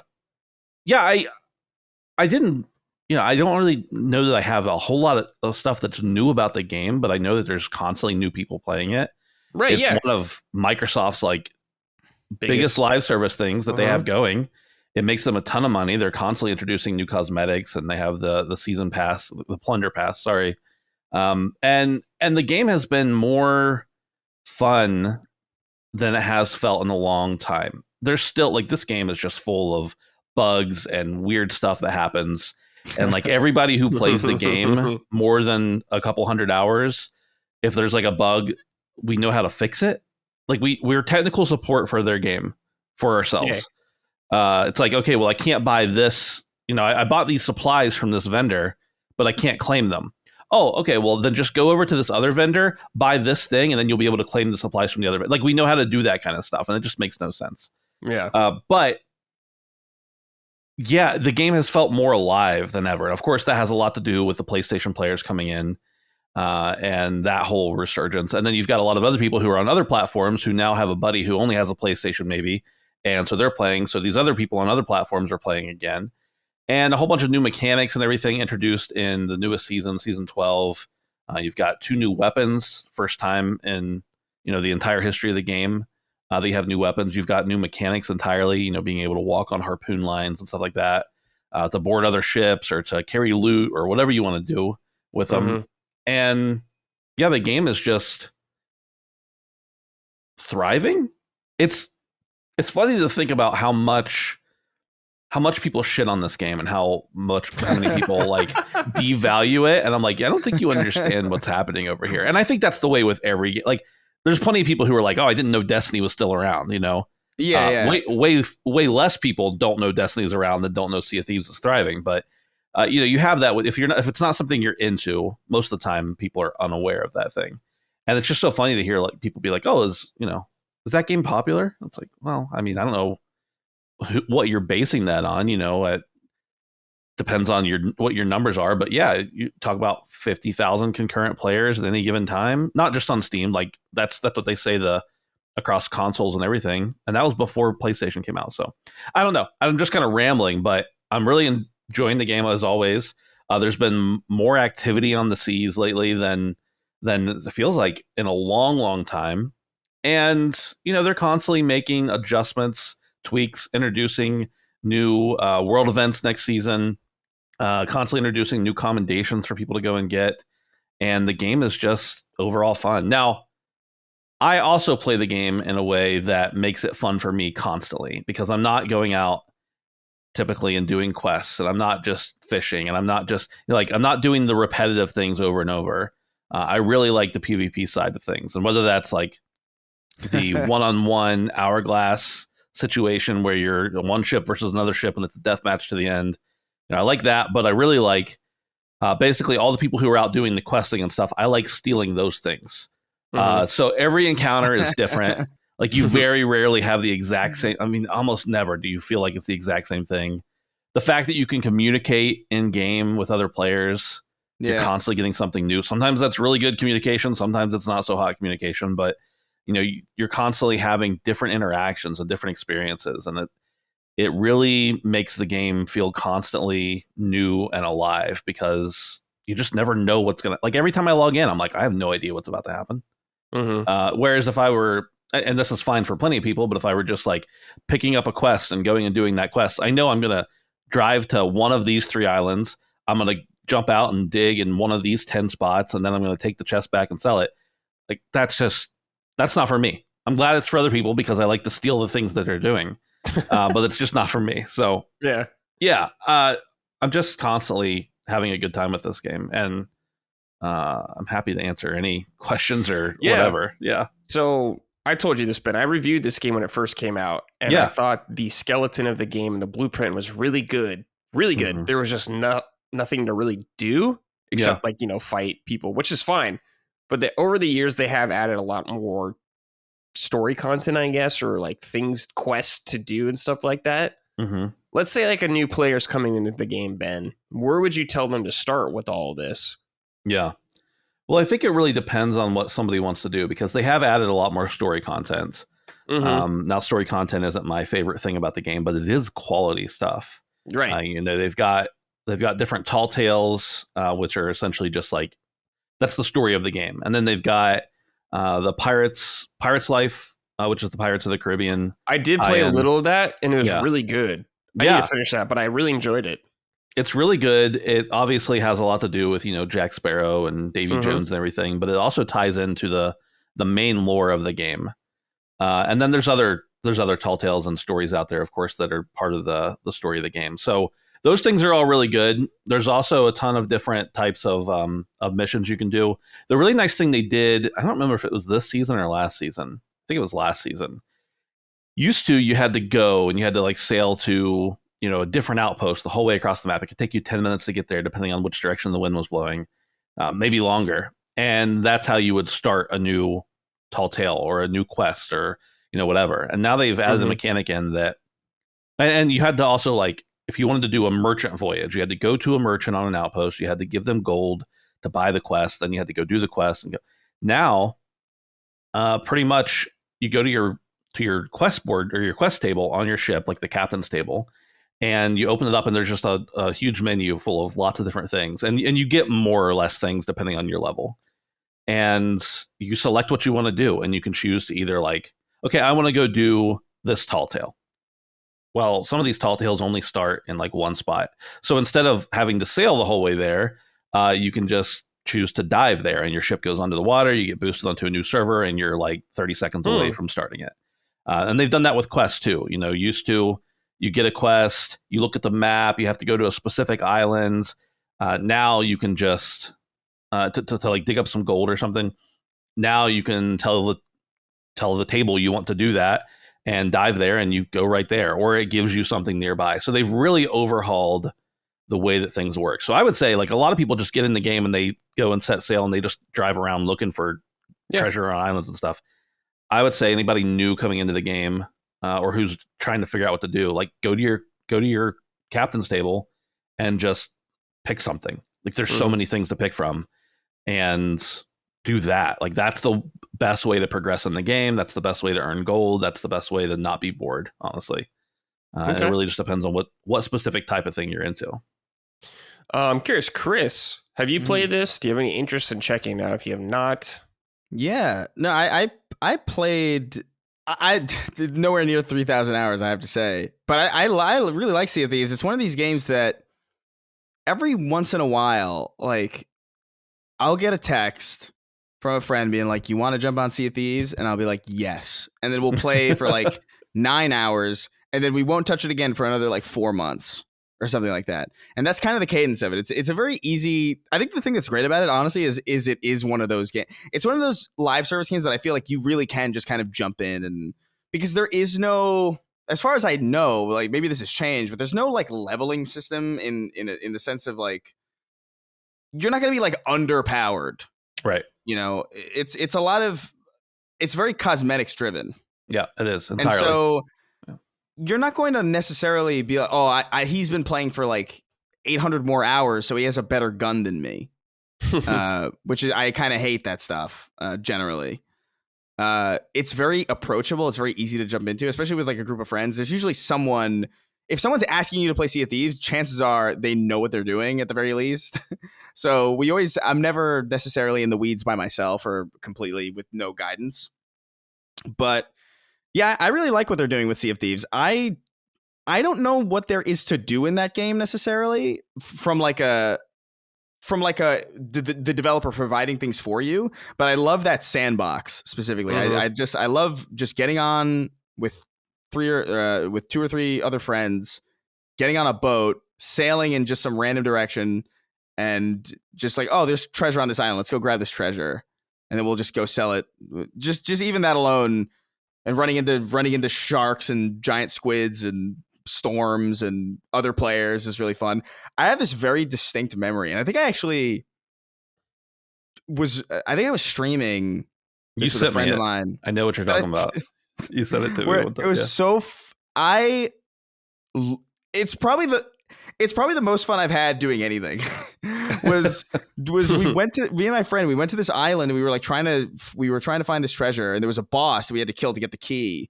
And this other team came, and they were like, "Oh, let's help you. We'll help." And it's like, "All right, yeah." And then we conspired. We were like, "All right, listen, I'm gonna kill the guy. We're gonna grab the key, and then we're gonna bounce. We're gonna get the hell out of here." And then as we were sailing away, you could hear the other players go like, "Guys, the treasure's still here. You're leaving with nothing." And then we couldn't stop laughing. And then while we were doing that, apparently another friend of ours took their boats and sailed it off into the middle of the ocean. So they were just stranded on that island with no way to get off. And they had to like quit the game and restart. And then when they left, we just went back to the island and took all the treasure for ourselves. It is so fucking funny, the dynamic stuff that you can do in that game with other players specifically. Yeah. Like it's one of those player driven games that I think does a very, very good job of selling that fantasy very well. It's got the right amount of jank to make it silly. It's got the right amount of polish to make it beautiful. It's got the right, like, that water is still Gorgeous. Like the water in that game is gorgeous to Yeah. look at, and I'm it's so funny when you compare them with the janky looking, almost like Toy Story marionette looking models of your characters and whatnot. But it's so stylistically interesting. I love Sea of Thieves. I can't say that I have too many hours in it. I think I probably have I must have less than 100 hours, but maybe like 50 or something. Like it's, it's, I've played it a decent amount, not competently or amazingly or with very little progress made. But I love the systems in that game. I love the sandbox. I love the concept of it. I love that it all works well in delivering that fantasy. I love even just like the little things, like being able to burn your food. And having to keep an eye on that, or just using the what is it, the megaphone, like to yell people. I love things like that. It's one of the things that I like about. Oh, actually, we'll get into it later. I don't want to skip ahead, but yeah, okay. I like games that let you use tools in that way, that have like multi-purpose and very dynamic and just very interesting. Yeah, very interesting. I love the game just lets you goof off, with all the instruments and stuff. You guys could play together. Yeah, you can drink the grog and puke all over each other. It's great. You can lock a friend in the brig or whatever. It's so fun. It seems like a game where like that kind of thing would get old, and it for some reason never. I always still smile when it had. Like I'll come back to it 4 or 5 months later, and someone got drunk again, and they're meandering all over the deck. And they puked on me, and now I can't see. And it's hilarious. It's great. It's still great. Yeah, it's good shit. It really has so much to offer for so many different types of players, because you have now they've introduced safer seas. So if you don't want to ever interact with anybody else, hold on. Let me read this first for you. Okay. The Snack Squatch wrote in, "Hey guys, Ben, I don't know much about Sea of Thieves since I don't typically play open server style multiplayer games. However, I do know the devs added a mode called Safer Seas, which is an offline single player centric experience where you can do the story missions.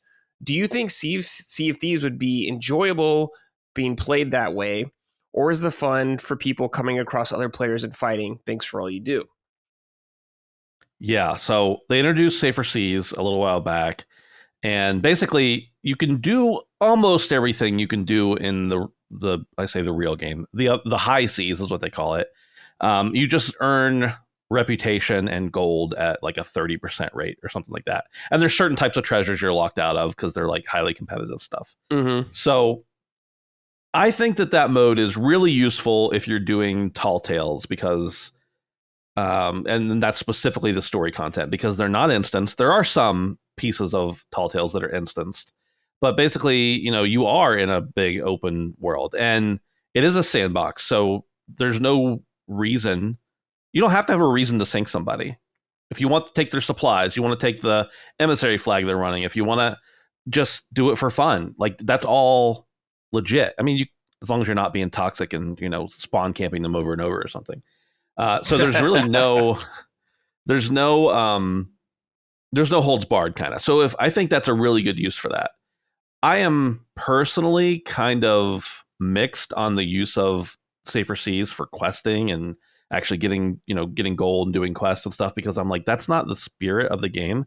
But at the same time, the devs put that in there, and the people who are going to choose that over the high seas are not people who you would normally want to fight anyway, because they're going to be inexperienced and kind of a pushover. So yeah, I think the Safer Seas thing is a really good thing for the game in a lot of respects.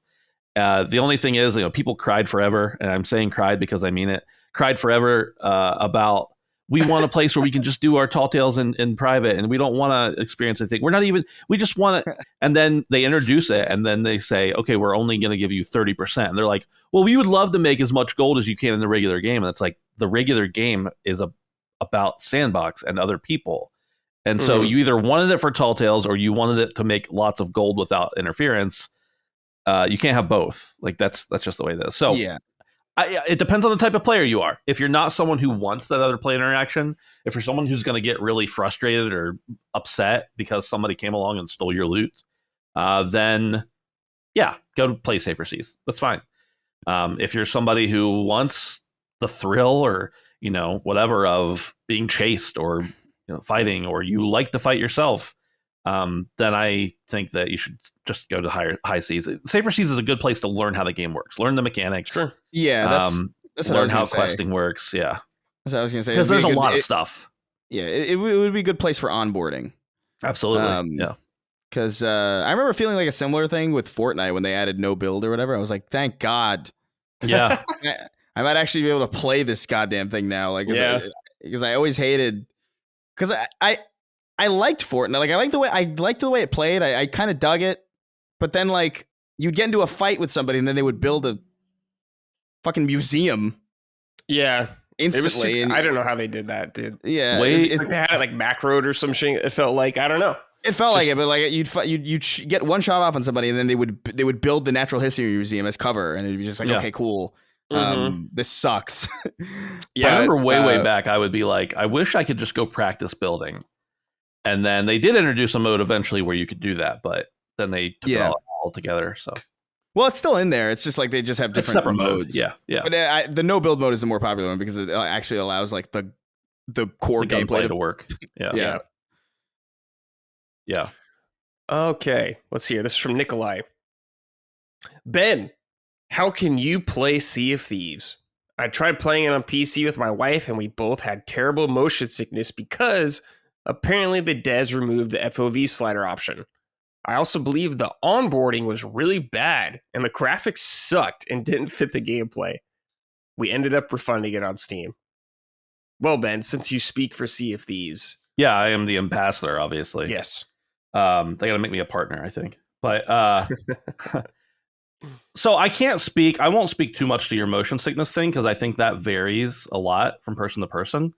I know a lot of people who play Sea of Thieves just by virtue of playing and streaming the game and being in the community. Motion sickness is not a complaint I've ever heard before. I'm sure if I went and Googled it right now, there'd be people talking about it, but I think that varies person to person. So maybe that's I don't want to judge based on that. The FOV slider thing, though, that's not true. Maybe you're getting confused. So what they did was there was a way for you to change some files in the game and make your FOV larger than what the devs wanted it to be. Yeah, like an INI or something. Yeah, like you could basically make it fisheyed, to an extent that you could just see everything around you. I think the highest FOV the game supports is 90, which isn't a lot, but in this game it works because of the size of what you're looking at, and it can go all the way down to 60 maybe. So they did not remove the FOV slider. They removed the ability to kind of cheese the FOV, and they consider that cheating. So I'm not sure what you're talking about there, but I don't know, man.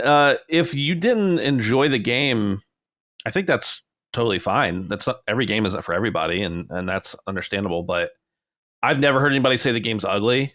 I think Chris just said it's some of the most beautiful water he's ever seen. Anytime somebody pops into my stream, they're like, I always forget how great the water looks in this game. And yeah, some of the models are a little cheesy and things look, the pirates look cartoony to some extent, but the game is beautiful, even if it doesn't always run the best. It's absolutely great. But yeah, I can't really identify with being bored unless you just were sailing around doing nothing. And I can't identify with it not looking good. And while I'm not discounting it, I can't personally identify with it making you seasick. If a game makes you seasick and you don't want to put yourself through that long enough to get your sea legs, then yeah, I mean, you got to drop it. That's understandable. But yeah, all the rest of the complaints I can't identify with personally, and some of them are just like the FOV thing is just not. It's in the settings. You can adjust the FOV. Yeah. I think the graphics really fit the tone and the gameplay of the game. Yeah. Sea of Thieves is a very silly game in a lot of ways. We were talking about drinking like grog or whatever and puking on your friend. Mm-hmm. It's like, yeah, I think the visuals definitely lend itself to that. Like, just, like I think of everyone just on the top of the deck, just fucking playing music and dicking around and whatever. Mm-hmm. It's like, this looks great. All the character models look really weird, like horrible abomination claymation characters or some shit like that. It's I think that fits fine. It would be like complaining that Psychonauts looks ugly. It's like, yeah, it's kind of the style of what I don't know. I don't know how you could be. I guess I know how you could be bored, but I don't want to say you're playing the game wrong, but I feel like Say literally it. that. Yeah, I think that's I feel like yeah. literally like you would have to just be sailing in a straight line and not doing anything to be bored because there's so Right. much. Even just with another person, like just managing the boat is engaging and like getting the sails and like making sure like you It know requires a lot of teamwork to using do it using the well. harpoon to do those drifts. When I found out that Yeah. you could do that, by the way, like where you Yeah. could harpoon a rock and drift, and I was like, this is sick. Yeah, that's so But cool. yeah, As far as the onboarding thing, it depends on when you played the game because I think at launch there was some onboarding, but it wasn't good. And even when I started playing a couple years later, it still wasn't great. But I also had somebody with me who had played the game and knew how things worked. And I'm also the type of guy that if I get into a game, I go and look at a bunch of stuff on YouTube and find stuff out. But now, yeah, since they introduced the whole new quest table mechanic, basically you can go in as soon as you get like first of all the game makes you play the tutorial before you can actually play the game. You literally, unless you alt F4 the game and restart it, you can't not play that tutorial. So but it's a very basic tutorial. Then once you go into the game, it tells you like take a look at your quest table to find tutorials, and you go and look at the tutorials and it'll teach you how to do a mission from each type of different faction. So I think, you get out of the game what you put into it, in my opinion. If you literally just hop into the game, raise your anchor and start sailing, you're probably not going to be having a great time. You'll have fun, maybe, like Chris said earlier, but you're not going to have the most amazing time. But I think that's what makes Sea of Thieves so much fun. It's like there's literally something to do for everybody. If you want to do story content, you can do that. If you want to do it by yourself, you can do that. If you want to play with other people, you can do that. If you want to be a fisherman, there's a whole faction for fishing that you can be a part of. If you want to be goofy and play instruments and puke on each other, you can do that. If you want to go do PvE, there's plenty of that to do too. For me, I personally, like, my crews are not like, we like to have a lot of fun and throw blunder bombs at each other and puke occasionally, but like our whole thing is like, let's go have really sweaty fights. And like there is a very competitive aspect with tournaments and everything in Sea of Thieves that it's just very incredibly. I'm not at that skill level. Like I'm pretty good, but I'm not top tier.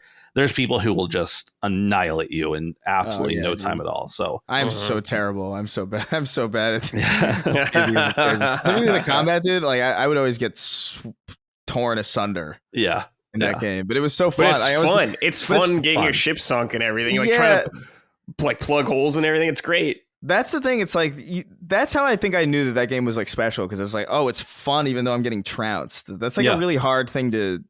That's very difficult to do. And so, I don't know. Like Brad said, it's such a silly game. I feel like there's a very Fable-esque sense of humor to it in a lot of ways. Where like there is something. I feel like the DNA of Fable in there some way. In some like it's not. Well, strong, Rare was kind of like that back in the day. Yeah. Even just like I think really it's the getting drunk on grog and like throwing up and oh yeah, it's very British. So dumb. If you eat too much food, you just start belching. Like yeah, which is really funny if you're in the middle of a fight and you're just chomping on pineapples to stay alive, and then you just start burping while you're on the enemy ship. Like that's like some toxic gameplay. I love that. I'm completely directionless in that game. I literally just go with my friends and we just set sail and we find an island. And we land there. We see chickens. Like, oh, I'm gonna kill these chickens. Then we cook the chicken. Then one of us forgets that we have it on the stove, and then our ship burns down and it sinks in the middle of the ocean. And then it's amazing. It's great. Awesome. Yeah. All right, boys. It is time for Sort It Out! On this segment, we'll just talk about something that's bothering us in the game industry that needs sorting. Could be a game company or a human, perhaps at a company. Who knows? If you want to get real personal, you're totally allowed to. Nice. Ben, let's start with you. Do you have anything that you think needs sorting out this week? This is a hopeful sorted out because I'm going to say sorted out to Microsoft because I think that their showcase was really good. I think that the atmosphere is a lot better, but I'm going to say sorted out because like over the last year and a half, they've done a lot of really messed up stuff and they've said a lot of weird things, and their player base, even though it's on a high right now, and I say their player base, I play mostly on PC. This isn't a console war thing. And I have an Xbox, whatever. I started on Xbox as a matter of fact, but I think that if they can deliver, if they don't delay half of the games that they announced for this year, into next year, if they can really deliver on these games and make them good and make them quality, I think they'll have it sorted out. I don't know if that's going to affect console sales. I don't know if that's going to put them in a better financial position necessarily, but I think morale is so important for a player base, especially when they're already talking about next gen and have been talking about next gen to hop on there. So I'm going to say sort it out. Your guys, you got to win right now. You're on a high. Keep it up. It's a sort it out with a keep it up addendum, I guess. Okay. Yeah. I think they have a lot of potential. I just think they got to actually get the follow through right, which has not been the case the last 2 years, probably. So Sure. Yeah, I'm gonna say Microsoft, but it's a hopeful sort it out. It really is. Yeah. Chris, what about you? I'm gonna say sort it out. Sort out Jeff Keighley. Just not necessarily. Not that. I think people are like weirdly hard on him. Like, and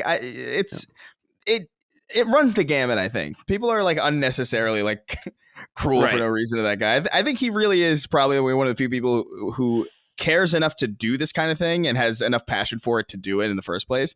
And I'm very, very grateful for that. Because I do think he is an important person and an important figure. Yeah. But at the same time, we need a little bit of quality control with these kinds of events, because ultimately, like, I'm being serious. I really struggle to remember anything at the Summer Games Showcase or the Summer Games Fest at all. Like, really, like it kind of makes me feel like, what did you seek out? What are we seeing? It's not that games don't. It's not like those games don't deserve a spotlight. It's just a matter of like, when you're commanding the amount of attention that you're commanding, you got to have some idea that maybe this doesn't have to last 2 days, or maybe this doesn't have to be like just manage expectations a little bit better. Like, this could have been like maybe a smaller, like a state of play style kind of thing. You know what I mean? Sure. Instead of being marketed as this kind of E3 thing. And even Jeff Keighley was like, hey, keep your expectations low. I'm like, why are you doing this then? It's a very strange thing. It's a very strange thing to do if you're going to also then tell people like, it's not going to be that exciting. I'm kind of confused by that entire thing. So just, with respect, and I mean that genuinely, sort it out. Yeah, I think that's totally fair, Chris. Yeah. I agree. My sorted out is for the PSVR 2 PC adapter. Oh man. Oh man. So I think it's great that you're going to be able to use your PSVR 2 with your PC. That's fucking awesome. So you could finally play Half-Life Alyx, because it's an awesome game. Man, I wish they got a native port of that game, though, but I'm sure Valve said no. But this thing's fucking $60, dude. Mm-hmm. Like, what the fuck are they thinking charging $60 for this adapter? It's absolutely insane. This thing should be max $30. Max.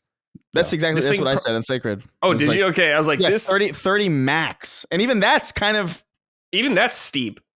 It's like, this should not cost this much just for like this little box. It should be $20. Yep. Like, this can't cost you that much money to make. It's like, that makes me like, I've thought about getting PSVR 2. Even I've played a lot of it, thankfully, but and like now you can play on PC, that's really cool, but it's just like, I have to buy it, then I have to buy this for $60, dude.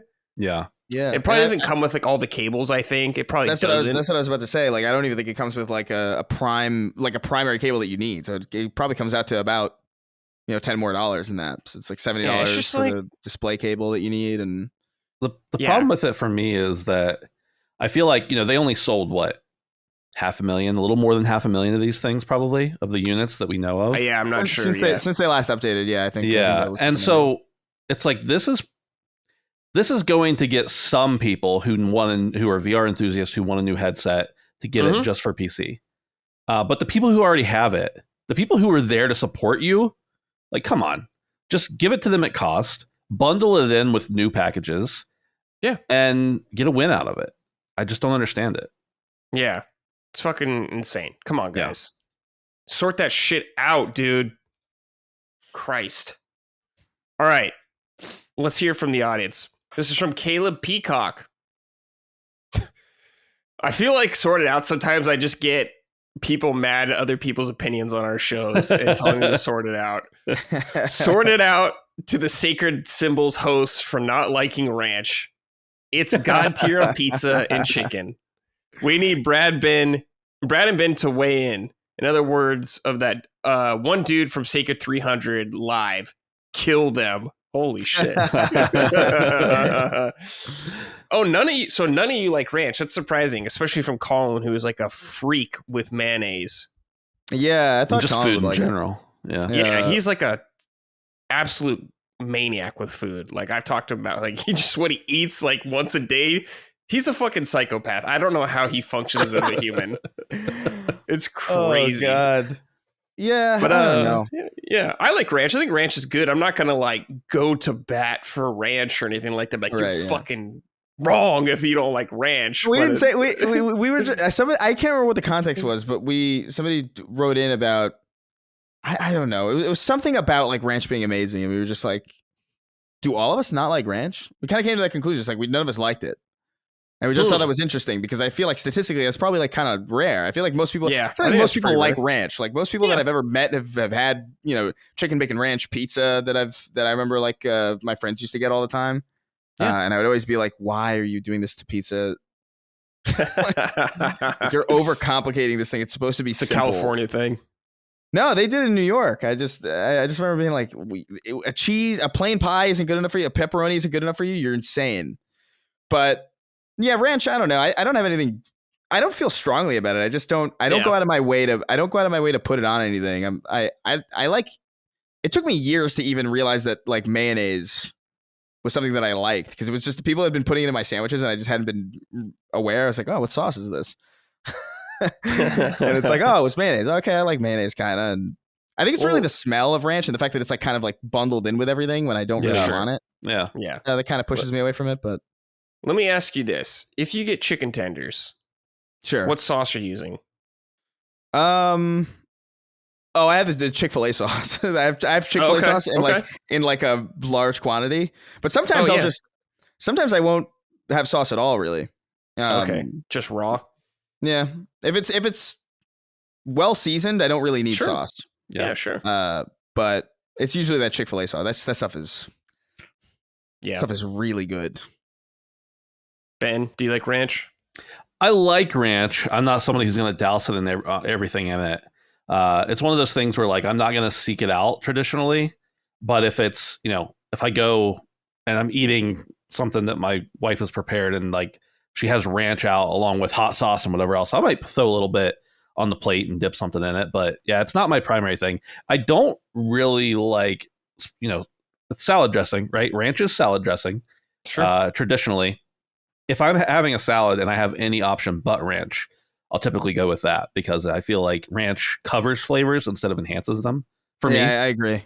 So I like ranch, but it's not something that I'm again, like you, Brad, I'm not going to go to bat for it. Yeah.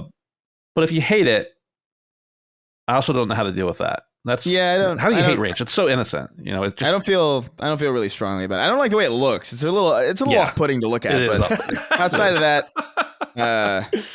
like I don't hate it nearly as much as I hate ketchup. You're fucking like racist to ranch, dude. I don't like the way you look. Oh man. All right. This is from Kenneth Kopnick. Ahoy summoning Sinotorius. Ahoy is something that Micah always says. So every time I see ahoy, I always think of Micah now. I'd like to issue a sorted out to the they made what they wanted argument that I keep hearing in defense of Hellblade. Every studio makes what they wanted. George Lucas made what he wanted with the special editions. D&D made what they wanted for the final season of Game of Thrones. Rocksteady made the game they wanted with Suicide Squad. That doesn't negate critical discussion around the art just because they did what they wanted. If they wanted to do it, just because they did what they wanted, if they didn't want it to do that wasn't good. That last sentence was fucked up. But they did what they wanted. So What do you guys think about this? I do hear this a lot sometimes. It's like, well, they fucking made what they want. And it's like, yeah, that's cool. I'm glad people get to make what they want. And I think that's important. Yeah. But it could still suck if they made what they wanted. If I want to punch a random guy in the street in the face, I did what I wanted, but I still have to deal with the consequences of that. So I kind of agree with this one. Yeah, it's like that doesn't make you immune from criticism. Like, right. Yeah, if Hellblade 2 is the game what they wanted to make, I'm still going to shit on it in a lot of ways. That's just the way it is. Okay. Yeah, you're not expected. Like, you don't have to like something just because it's authentically created. Yeah, right. Like, it's not really how that works. Hellblade's weird. I think are we going to talk about it more, Chris? Do you want to talk about it later? Or would you rather just do it now? I'll do it now. I don't know if I have much to say about it. Okay. It's a weird game because I don't know if I would call it a bad game, really. Mm-hmm. But I also know that I don't like it at all. It's because I see it. I see what it is, and I see what they're doing, and there are aspects of it, like even like the really kind of scripted visceral combat. I actually think is kind of cool. Like there's parts of it that I'm like, okay, cool. It's like kind of experiential, all right.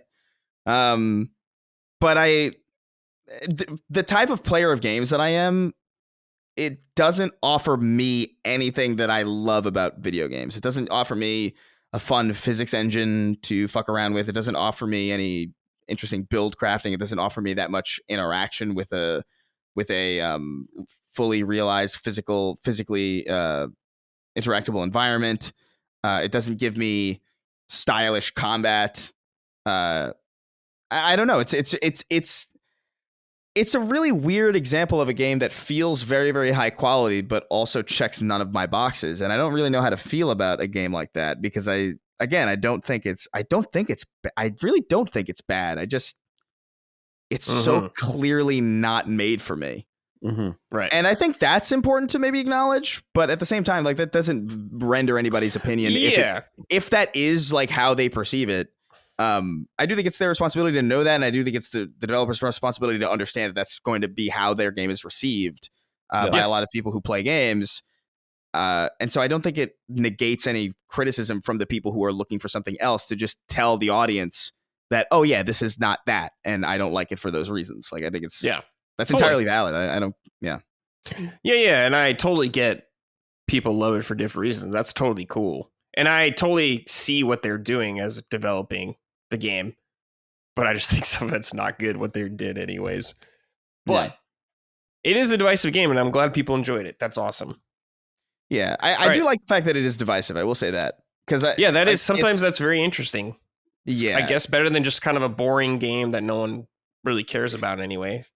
Yeah. You'd rather have that than like a Suicide Squad or something that is just like nobody really. And no one gives a fuck. Man, I hated. I've not played it yet. I hated that game so much. It's such a shame too because like that you could see parts of it where it's like, oh, there's Sunset Overdrive in this. Yeah, little glimpses, I'm sure. Yeah, glimpses. And I'm like, I want to. It's almost like I want to save you. Come with me. I know what you need. I know that. It's almost like a plane land. It's almost like a plane crashing, and you're like, drop the weight. Drop the weight. I told myself I'd buy it when it was $30. Then when it went to $30, I was like, yeah. Someone's like, it'll probably be in Game Pass or PS Plus in like 6 months. And I was like, oh yeah, maybe then I'll actually play it. Yeah. Well, it wasn't as bad as Saints Row, I will say. We'll say that. Oh my God, Saints Row. Holy shit. Saints Row was fucking terrible. That was such a unappealing game. I couldn't believe that fucking just like the things I do for rent. Yeah. Jesus Christ. It felt like it was written by a bunch of monkeys that watched The Big Bang Theory and Marvel movies. Yeah, it felt like it was written by the worst millennials. Yeah. The kind that no one likes. Yeah, the kind that even millennials hate. Yeah. Yeah. All right. This is from Jamie Fraley. Sorted out Sony's PS3 store. I'm trying to prepare for Warhammer 40k Space Marine 2 by going back and playing the first one, which is stranded on PS3. To buy the game, I had to log into my PS5 and add funds to my wallet on my account before I could buy it on PS3. Why can't I just purchase it with my credit card on PS3? I could get into the ridiculous backwards compatibility issues with PS3 games, but that's another sort out for another day. That is, watch it. The fact that I have to keep this thing connected to play my old games 12 years down the line says it all. Sort it out, Sony. Well, this is more of a conversation for the Sacred Boys and Colin, but there are rumors about PS3 emulation working. Apparently some games work with it, but yes, it is a bummer that it'd be nice if you could just buy PS3 games on your PS5 and play them, but that cell processor, hell of a hurdle. Yeah. So they got some work to do. But yeah, I mean, I'm thankful at least I could still buy PS3 games on the store. Mm-hmm. That's still cool, but it is annoying that you have to add funds on a secondary thing to even do that. So yeah, I wonder if that's because the hardware is so old that they don't necessarily want like sensitive information directly. Yeah, I'm not sure what it is. The PS3 store is a fucking nightmare, also as it is, and it's very poor. Runs like shit. So I'm sure some of that is factored into it. They don't have a great track record with keeping private information secure over at Sony. Yeah, especially on the PS3. Right. That's true. Yeah, that's true. Alrighty, now it's time for Keep It Up on this segment. It's the exact opposite of Sort It Out. Stuff we're pleased with in the industry. Who's doing good? Ben, let's start with you. I'm going to give a Keep It Up, kind of, to Jeff Keighley, but really the whole Summer Games Fest crew, because this has nothing to do with the show, or, I mean, I guess it has something to do with the show, but the whole environment that they're creating with bringing in press and influencers to LA specifically. Everybody was like, I hate E3. I don't want E3. We don't need these shows anymore. But guess what? Colin. They're all enjoying them. I shouldn't say all after you just said Colin, because he'll never enjoy anything related to like press events or anything. But it's funny to see all these, these industry folks being like, this is a great environment. And yeah, it is a little more exclusive. It's not open to the public. Maybe that was good. But I think it's important for video games, which we say is an impactful medium because you control them, that when you're looking at them, you're not just seeing them on your TV or on your iPhone screen or something, that you're actually going and putting hands on them if you're going to report on them, if you're going to do previews or anything like that. Now, whether previews are necessary, that's a whole different discussion. But as far as like the fact that Summer Games Fest is keeping that dream alive, yeah, we've got PAX, we've got other stuff similar to that. But I just think that when E3 died, we didn't need it to be fully dead forever. I think it's good we'll have something else lingering out there. Even if the general public can't go, that's fine. I just think it's important for the industry. Ben, I went to Summer Games Fest last year, like the show, their press thing or whatever, and it was really cool. I really enjoyed it. It was very much a small E3, a lot of publishers there, bunch of booths. It was kind of hard to walk up and just play something randomly because most things were appointment only. But it was great. Keighley did a great job. He provided food for everybody. There was food trucks like pizza. He gave people meal tickets. I really enjoyed it. It was great.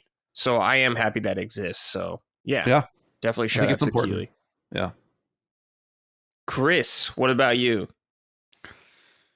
Oh man, there's a couple here, I think, but I think I might double down, and I think I might just say keep it up, Bungie, because I really was not anticipating them to stick this landing. I wasn't anticipating to care about this live stream that they did this morning. I didn't anticipate to care about this game going into the future, and they seem, at the very least from the outset and based on their output here, like they're in a pretty good spot, and it makes me a lot less worried about Marathon as a result. I'm a lot more interested in, I mean, I was interested in that before, and then I heard like some rumors about things that were shifting. I was like, oh no. But yeah, they just really nailed it. And I just want them to keep that spirit up, and I want them to keep that morale up. I want them to keep that energy moving forward into whatever it is they do next, whether it's Destiny 3 or whether it's something completely different or whether it's Marathon's their main focus. I don't care, but I've seen what you can do now. Yeah. So, keep it up. Yeah, hell yeah. It's great to hear. I'm gonna give my keep it up to Xbox. They've, like we said earlier, they've had a very rough time on the PR side of things. It's been Yeah. big old doom and gloom for them in a lot of ways. And it still kind of is, but I think they did a good job of just getting people excited for their games, which is super important, and help being like, yeah, we're still in this fight. We're still competing. We still really care about games. We still got a lot to show you. So I think that's super good because they definitely needed a win. And I think their whole press thing or their showcase was a win for them. So good job, Microsoft. You needed that. All right. This is from Biocock. Good day, you beautiful bastards. Keep it up, Xbox. You absolutely knocked it out of the park with the showcase. Banger after banger. Waving that big dick energy at State of Play and SGF. I mainly play PlayStation and a little Nintendo nowadays and check them out. Oh, and checked out Xbox in the Xbox One era. After the showcase, I'm seriously considering getting an Xbox again. Would you kindly have a great day? Love from York, England. Man. Oh, Biocock. You're going to be able to play those on PlayStation. There are a lot of them, so don't worry about it. Yeah. If you're interested in, there is Gears and Fable and Perfect Dark, which do look great now. So so there might actually be some reason. Yeah. But it's amazing what good games will do. It's amazing for your system. It's amazing what happens when you exclusives do matter for your console. I know it's hard to believe that, but they do, Phil. Yeah. Just want to let you know that, okay? My advice to you would be always never buy a console, in my opinion, on the promise of a game in the future. Just wait till the game's around, all right?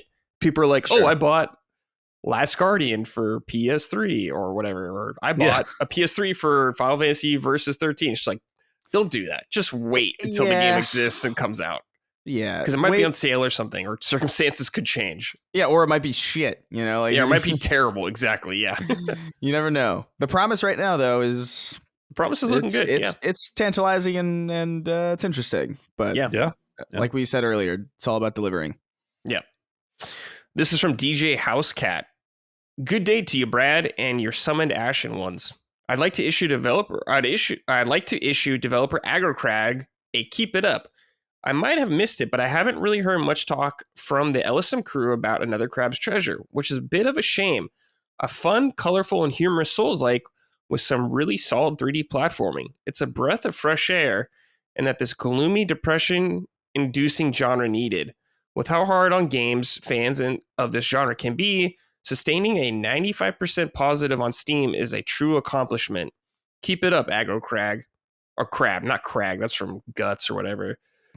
You gave us the best kind of game. The game we didn't know we wanted. I've heard great things about this game. I've always been very curious about it. Yeah. Even before it was out. But once I heard it was good, I was very excited. I just haven't gotten around to it. But I would like to play it someday.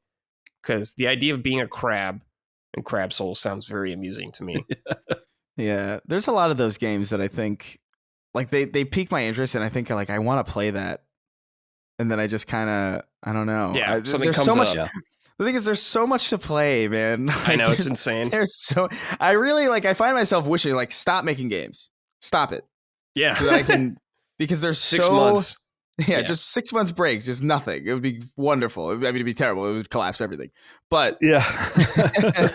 but for me, personally, in my own myopic point of view, it would be pretty helpful. But I saw another game that was literally you're a squirrel with a gun or something, and I'm like, this looks ridiculous. It comes out later this year, I think. Yeah. I think it's literally called Squirrel with a Gun. Is it literally called Squirrel? I think it is. This is what I mean. Where it's it almost reminds me of there are games that look bigger budget that obviously they're indie games still. But compared to what indie games used to be when I was a lot younger, it's so much more complicated. But they have that indie game sensibility. It's oh yeah, here's this 3D Unreal Engine game called a Squirrel with a Gun. Yeah, it has a I made a game with zombies in it energy. Yeah, it's you're a fork in this game and you eat salad or some shit. Right? Yeah, fuck it, why not? But it's Unreal Engine 5 and with insane fidelity. Yeah, it's got better graphics than modern games. It's crazy. Yeah. Okay, this is from Nightmare, Nightmare, Nightmare. Hey, Summoners, I would like to give a keep it up to Bloomhouse. They had 824 or Oh 824 yeah. and keeping horror movies relevant and interesting. But Bloomhouse also introduced 6 games at SGF, and they all look at least good. I appreciate the dedication Bloomhouse has to these indies. That's true. They did have that Just Keeley show. Yeah. 6 like horror games. Some of them look very interesting. They a lot. This has been a trend for a while in horror games, especially. But the PS1 style graphics are continuing to shine through, which is fine with me. Yeah. I like the way those look. So it's very nostalgic for me, so I do appreciate those. Yeah. But yeah, it's cool to see Bloomhouse getting involved in games, especially if they're good. So that's cool. We'll see how they do. All right, Chris, let's talk about the Alan Wake 2 DLC. Was it called Night Springs? Yeah. Yes. I like Alan Wake 2. I did finish it. Thought it was a very good game. But this is, from what I understand, Chris, this is like a what if scenario kind of DLC. Yeah. I mean, Alan Wake 2 Well, you is don't have to get into so- spoilers about it, I guess. But yeah. Alan Wake 2 is very cerebral and very strange. So like I It don't know sure if this is. is I don't know if this is necessarily a what if or if this is just Just Alan Wake. there's reasons why this can all be canon and reasons why they might not be also. Like that's very justifiable even just before you even play the DLC without Right. the DLC explaining it to you. Just based on how the Dark Place works and how it works off of fiction. Like there's reason to believe that this could be true, or this could be, another example of like, it making fiction real in certain avenues. But I don't know. Alan Wake 2 is very strange. But this DLC is even stranger in the best way possible. There's 3 DLC episodes. A lot of them are so I've only done I finished the first one, and I was playing the second one a little bit before I went to bed really early. And I got hit with a wave of tired and I just fell asleep.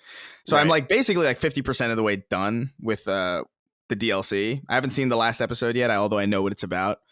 But yeah, it's very weird. Like they reuse assets, but in a way that had me smiling the entire time. Like it didn't feel like lazy or like a cop out or like, oh, they're just doing, bullshit for no reason. It really felt like they were doing something to really have fun with this world that they've built and these environments that they've built.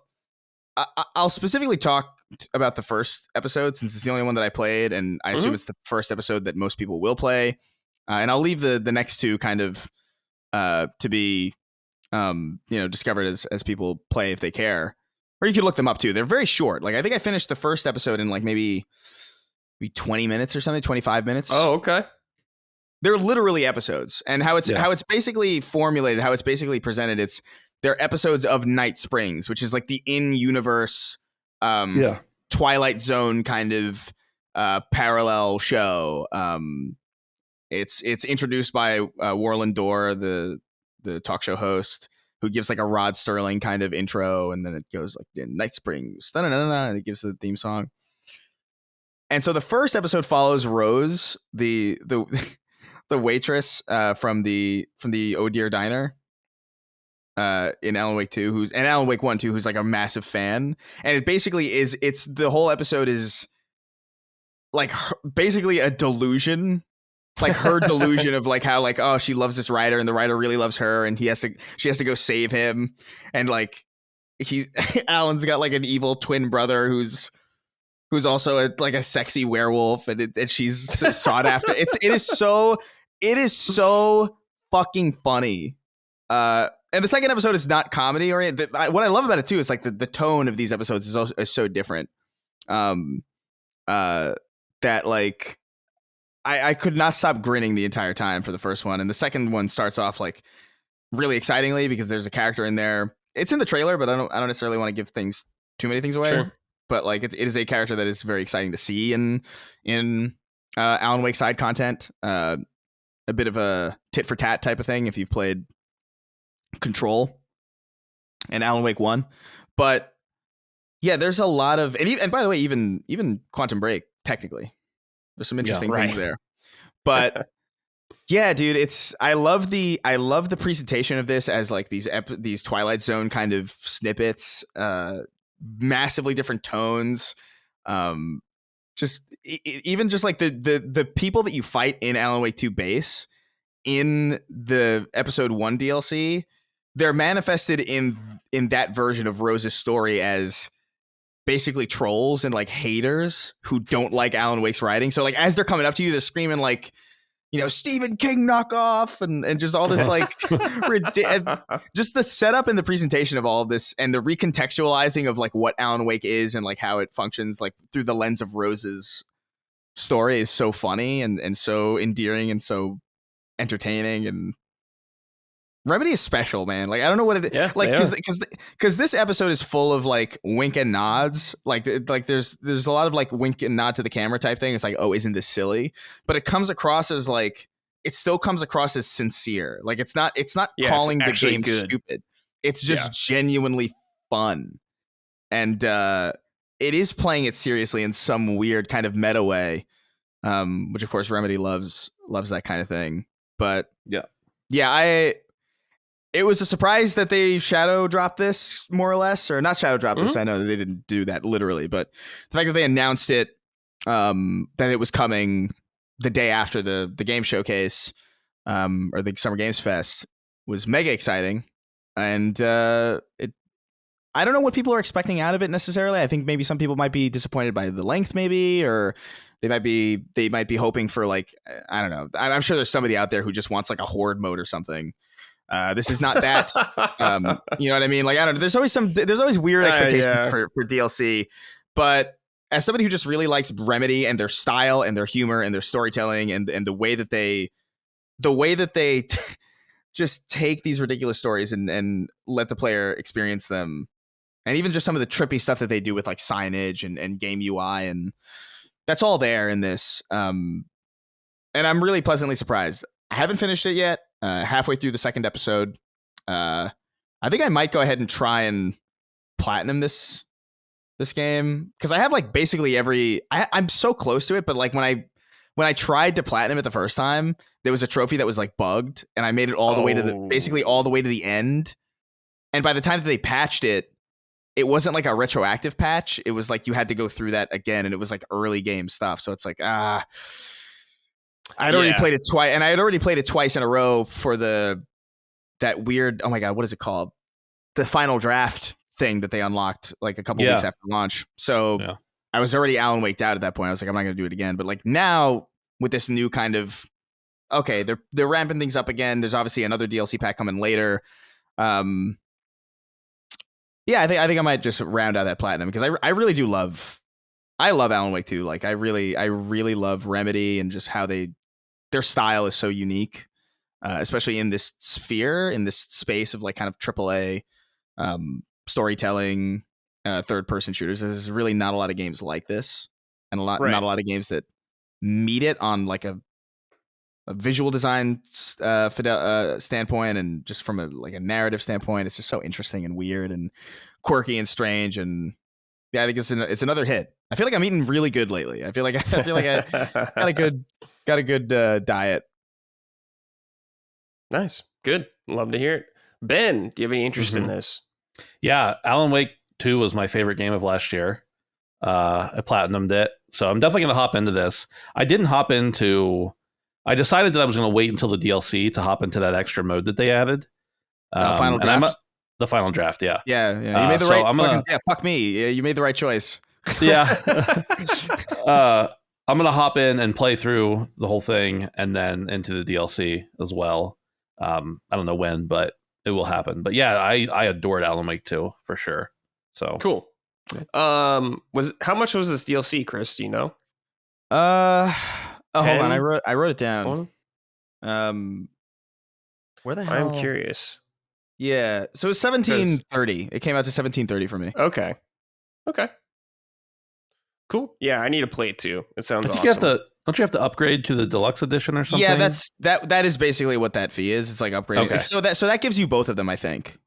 So Okay, next it's one like a that's coming season too. pass thing almost. yeah, I wasn't sure because I have it on PlayStation, and PlayStation like segments their stuff weird. I can't always find the right SKU of what I'm looking for sometimes on the Sure. PlayStation Store. So maybe Yeah. there's a way to buy it like individually. Like I'm not sure. Like maybe there is a way to just buy the Night Springs bundle for less. But I just saw the the annual upgrade that gives you both of them, and I was like, I'm definitely gonna play these. So like whatever. Right. Yeah. Cool. Yeah. All right. Robert Brown wrote in, greetings, CBB. My question is mainly for Chris. I finished Alan Wake 2 before the New Game Plus was added and haven't been back. Should I do a New Game Plus run, or would it be best just to jump straight into the DLC? Have a waiting for people to show up kind of day. Jeez. Jeez, man. I'm sorry. I would actually I think the New Game Plus is really awesome. I think what they do, especially now that all the glitches are patched, you're not going to run into any trophy issues. So you're going to have a better experience than even I had. But like I thought that the stuff that they added, like the extra stuff, is going to give you a good reason to replay through it. It gives a new context to certain things. It's still mostly the same. It is New Game Plus. It is not going to be like fully like mega transformative, but more stuff is different than you would assume also. So there's some interesting stuff there. And I just think naturally there's something about Alan Wake 2 where because combat is so sparse, in your initial run through, it never really feels like you get a hang of it. I felt like I was struggling with the combat the entire time, really, just because I didn't really get a lot of chances to get used to it. And then by the end of my first playthrough of Alan Wake, I was like, oh, I'm really good at this.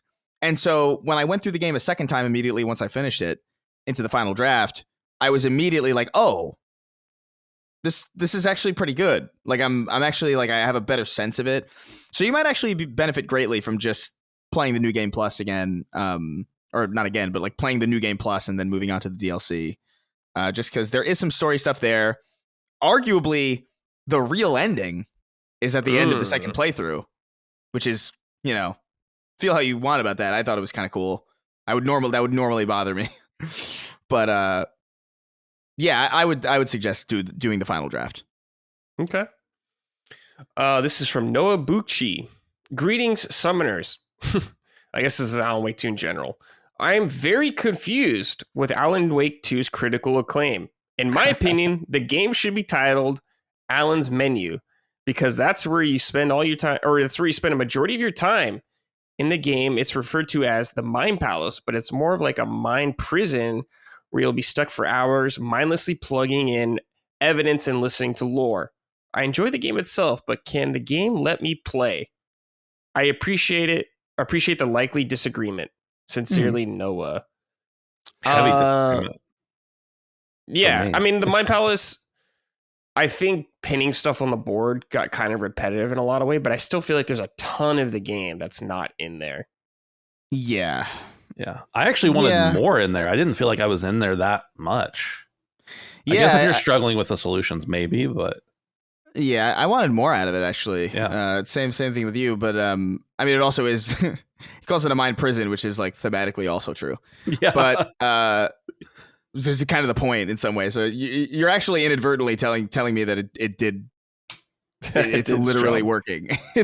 But yeah, I don't know. Like, it's not every game is for everybody. Like I said, like we said earlier with Sea of Thieves, but I do think there is something very, I don't know. It's boiling it down to like, oh, it's just a menu is kind of like, and I've said this before jokingly, where it's like, oh, every turn-based RPG is just a glorified DVD menu where you just select videos of the animations you want to play. Like, you could boil down everything like that, really. But I think Alan Wake 2 has a lot going on, both in the writing standpoint, both in the character perspective, both in stylistic presentation, and I don't know. I there's something special there that you don't necessarily have to like or jive with. It's fine, but people like it for a reason.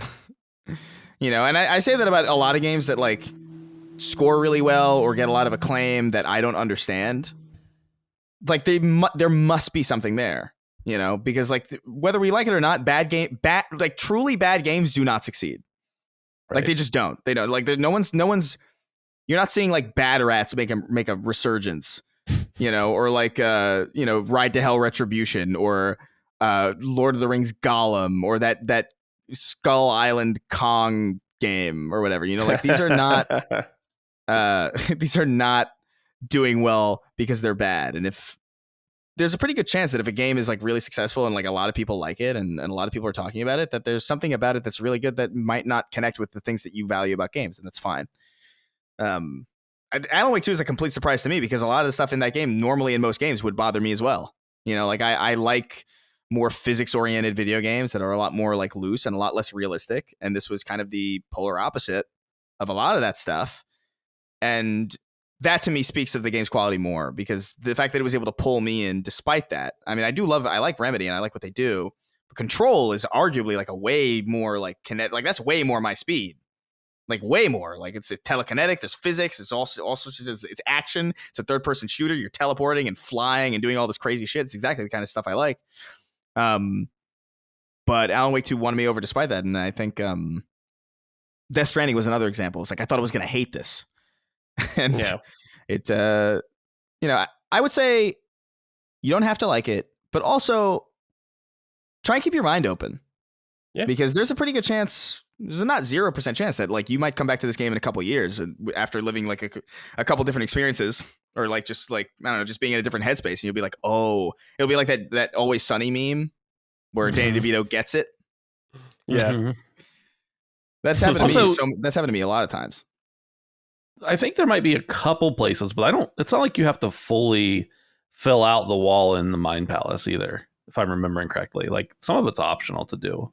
Yeah, I don't. Yeah, there's some main stuff. When I was doing the completion, when I was trying to do the platinum, I was in there all the time. But like, I don't think most people are going to be doing that. Yeah, that's like you're trying to 100% everything, so most people won't be doing that. Yeah. All right. This is from AJ White. My question is for all of you, but especially Chris. I platinumed and adored Alan Wake 2, but I'm disappointed that it hasn't even made a profit yet, being a sales failure. I feel as though this is a common trend with Remedy games, always top-notch quality, but always overlooked. My question is, will the upcoming physical release and this DLC breathe some new life into the game? Will it make people look at it a second time and pick it up? Maybe pump those numbers up? Thanks for all the great content as always, gentlemen. Yeah, maybe. I think the DLC might pump some people into it. It definitely is going to get new eyes on it, because I just think it's like it is so strange that it would be difficult for me to imagine that people won't be talking about this in some way. But I don't know. I just think the type of game Alan Wake 2 is it's just very different. It doesn't read, in some ways, there's a Hellblade kind of quality to it, like or like a Hellblade, the new one specifically, where it's like, it's a very, kind of realist, like it's stylized in a realistic way. It's third person over the shoulder, very narrative focused. Obviously there's a lot more going on in Alan Wake 2 than there fucking is in Hellblade at all, even slightly. But presentation does a lot for people, and your first instinct is to, when you look at Alan Wake 2, is you're probably going to assume that there's probably not much there, because it just looks like it looks like a realistic kind of walking sim, and like we've seen this before, and okay. It's it's a deceptive game. It's difficult to market. And so I'm not necessarily surprised that Alan Wake 2 didn't do super well. I mean, I think Alan Wake 1, from my recollection, wasn't like a massive hit. Right. It was only on PC and Xbox at the time too. Yeah. And that was at a time where Xbox was doing like really, really good, and it still wasn't 360, and it still wasn't this massive success. So it doesn't necessarily surprise me. But yeah, I think there's also go ahead.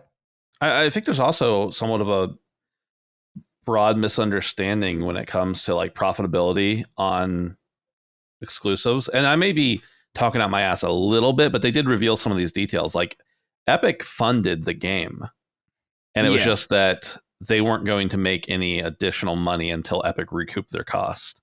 So you have a couple things going against it. One, you have that, they got the game paid for. They didn't take a loss, but they also maybe haven't made any money on top of that. I get it. But the game came out to critical acclaim, but it didn't have a physical edition, which, yeah, most of the industry, I understand, is digital. But there are some people in our Discord, in the LSM Discord, that were like, I won't buy this because there's no physical edition, which I think is, if the game's only in digital, buy it digitally, even though I'm a physical games lover. But so I think that was one thing against it. And I think also the fact that it's not on Steam probably did hurt it. Yes. But guess what? It wasn't on Steam, so they got $70 million or whatever from Epic to make the game. So like, it may have not made a profit, but I don't think that means Remedy is hurting because of it either. Yeah. Yeah, I was going to bring up the Steam thing too. It's like, I feel like if it was on Steam, it would have been fine. Like, I think it would have made a lot more money. I think because people are definitely would have helped. People are really serious about that kind of thing, man. Like, I have an Epic Games Store press account. Yeah. I get free shit on those anymore, by the way. Right, but I get free shit on there all the time, like new shit. Mm-hmm. And I don't fucking log in. Like it's there's. I bought Alan Wake 2 on PlayStation 5, even though I had it for free on Epic, because it was just like I'm not playing this on Epic. Chris, after the show, send me and Brad the password. Just all right. I have an account. I don't need it. Okay. Well, screw you guys. But yeah, no, I Epic Games is, I think it limits it, but at the same time, like you said, that's what allowed them to even not have to worry about profit really at all in the first place. So it's like, I don't know, it's a gamble, you know. But I think Remedy's fine. I think whatever Control 2 happens, that's gonna be, oh man, I love the universe that they're setting up here with this stuff, and yeah, I'm not worried about Remedy. Is it disappointing that more people didn't play it, I guess? Like, yeah, I guess. But that's just the reality of just how they've decided to put it out. And whether that was a Epic decision or if it was a Remedy decision, likely a Epic decision, that's going to manifest in reality in ways that are obvious. You know, like if there's no physical edition that's gonna limit your sales in at least some way. And if it's not on Steam, that's going to limit you massively. So they took that route. I think Control was a success actually financially. Yeah, it was really cheap to make too. Yeah, Control so I mean that's great. Control was cheap to make, and it was also just like it would consistently sell. Like it was like one of those games that just like slowly climbed instead of like meteorically rising and then kind of like meandering down. Yeah, but yeah, cool. Yeah, sounds great. Love Alan Wake 2, great game. Look forward to playing this DLC also. I think I'll wait till the other DLC's out probably actually to play them all. Yeah, that's fine. I was just super stoked. I was like, this is like, totally. And it is like a really quick bite size. Like it does feel like you can get through it in like one sitting if you really hustle, which I like. I love that. I love that exact style. Like I love my, FromSoft, $40 massive expansions and stuff like that. But I like this too. I feel like the in between stuff. Yeah. I feel like the in between is almost worse for DLC. Like I'd rather have a lot or like a little. Don't give me like this weird kind of like I don't know 8-hour thing or I don't know. I played it on PC, which was Epic Store. Dude, I don't know what it is, but it's so weird. Something about just booting up another storefront on PC. All of us are just kind of like, it feels gross. I don't know. Yeah, it just doesn't matter to me. We're all fucking Steam. I'm a Steam slave, and it's just like ridiculous. I don't know why this weird mindset. I will play stuff that's on Epic, and that's the only place I'll play it on there. But I'll never buy something on Epic if I can help it. Yeah, I'm exaggerating. I have played I played the Evil Dead game through Epic and some other things. Which, by the way, that was a lot of fun too. That was like a weird kind of out of nowhere $40 kind of middle market thing. But yeah, I do use it. I'm exaggerating a little bit, but like ultimately, like of course. more often than not, I will. If something is on Steam, I'm gonna get it on Steam. Oh, everyone's like, I'll get on Steam. Everybody's like that. Yeah. No one's buying shit on other storefronts if they can help it. Yeah, I hated Origin and all those other things. Origin, dude. Yeah, playing Battlefield on that, dude. What a drag. God. Disgusting. It really was. It was fucking disgusting. God, it makes me sick thinking about it. All right. Let's talk about what I've been playing a lot. V Rising. I talked about this a while ago. but as Ben can tell you, I have been fucking addicted to this game. I don't know what it is right now, but I am just addicted to this game. And I'm like, I need to beat this fucking game. And we started playing it out originally with all of our friends, like me, Ben, Dustin, Locke were playing it. Jimmy was there. Justin, we're all playing, having a good time. But it kind of faded away after a little bit. And I was like, I need to keep beating this game. I fucking love this game for some reason. I just cannot get enough. And Ben's actually been playing a lot with me. You've probably been playing the most with me out of everyone. Mainly because the server is my server or whatever. I started it, so I have to be on to play essentially on that server. But I just cannot get enough of this game. So if anyone doesn't know, V Rising is a crafting survival game where you're a vampire, which already is an interesting twist to me because a lot of it is you need blood to stay alive. So as you know, crafting games have water or food, but it's actually not that too big of a bother in this game, Ben, I would say. Like I'm not constantly worried about my blood. It's fairly easy to get. You know, you just find some little peon walking around, you just drain his blood, which is really fun. I love doing that shit. Yep. And we've talked about it can be annoying when you're playing, but I actually think it's a really cool mechanic is that when it's daytime, you got to stay in the shade or you'll fucking burn if you're out in the sun too long. Yeah. So you just like start losing a ton of health, but it's really fun and it can tie into the gameplay really interesting. Like sometimes you'll fight a boss and it's outside or whatever. And it's like, well, fuck, I got to be careful. I got to stand in shadows when I fight this guy. I'm going to get burned. Or you could just wait till nighttime, which is usually what we usually do. But it adds this kind of like little time limit that I think is kind of interesting and fun. Especially like there's parts in the game where you could sneak in areas. You get like a human form. You can turn into a human. So you can be in disguise and like walk into towns and stuff like that. But if you're doing it during the day, you have to like the human form walks slower. So you got to like walk into the shadows a lot slower and you like start to sizzle if you're not fast enough. It's just a cool little thing I love. And building the castle has been really enjoyable for us. For me, especially. And I know, Ben, you like it too. Our first castle was really fun. Getting servants, you know, getting a peasant. What did Dustin name them? Buttfuck, I think the first one. Dustin named it with a PH. With a PH, yeah. Yeah, Dustin Zesty. But just getting them, being them slaves, sending them out on journeys. I think the loop and the progression of, you know, crafty games, you build stuff, you get to like this plateau, then you immediately start going to a next one, I think has been fairly well done. There's only one part where I kind of felt like it was a little more difficult to find items to progress, which hasn't been too bad. Yeah. But I think a really good part about this game is actually like the boss fights, essentially. So as you go out through the game, you need to be certain levels, which is your gear score, essentially your light level. By getting better gear, your level goes up. And certain enemies are higher level. And as you fight these different bosses, they all have like different mechanics. And there's a lot of them actually too. Like one of the ones early on, he puts up this shield. If you hit his shield, he would summon skeletons or whatever. There was this priest that I know Ben fought recently that shoots like a giant death beam at you. And if you don't like dash around him, you get taken out really quick. So it has like a lot of those MMO mechanics, especially like AoE markers on the ground you got to dodge. There was this spider that me and Ben struggled on for a long time that would just put webs down and just slow us down and have little baby spiders tear us apart. It was fucking brutal. But we had a lot of fun.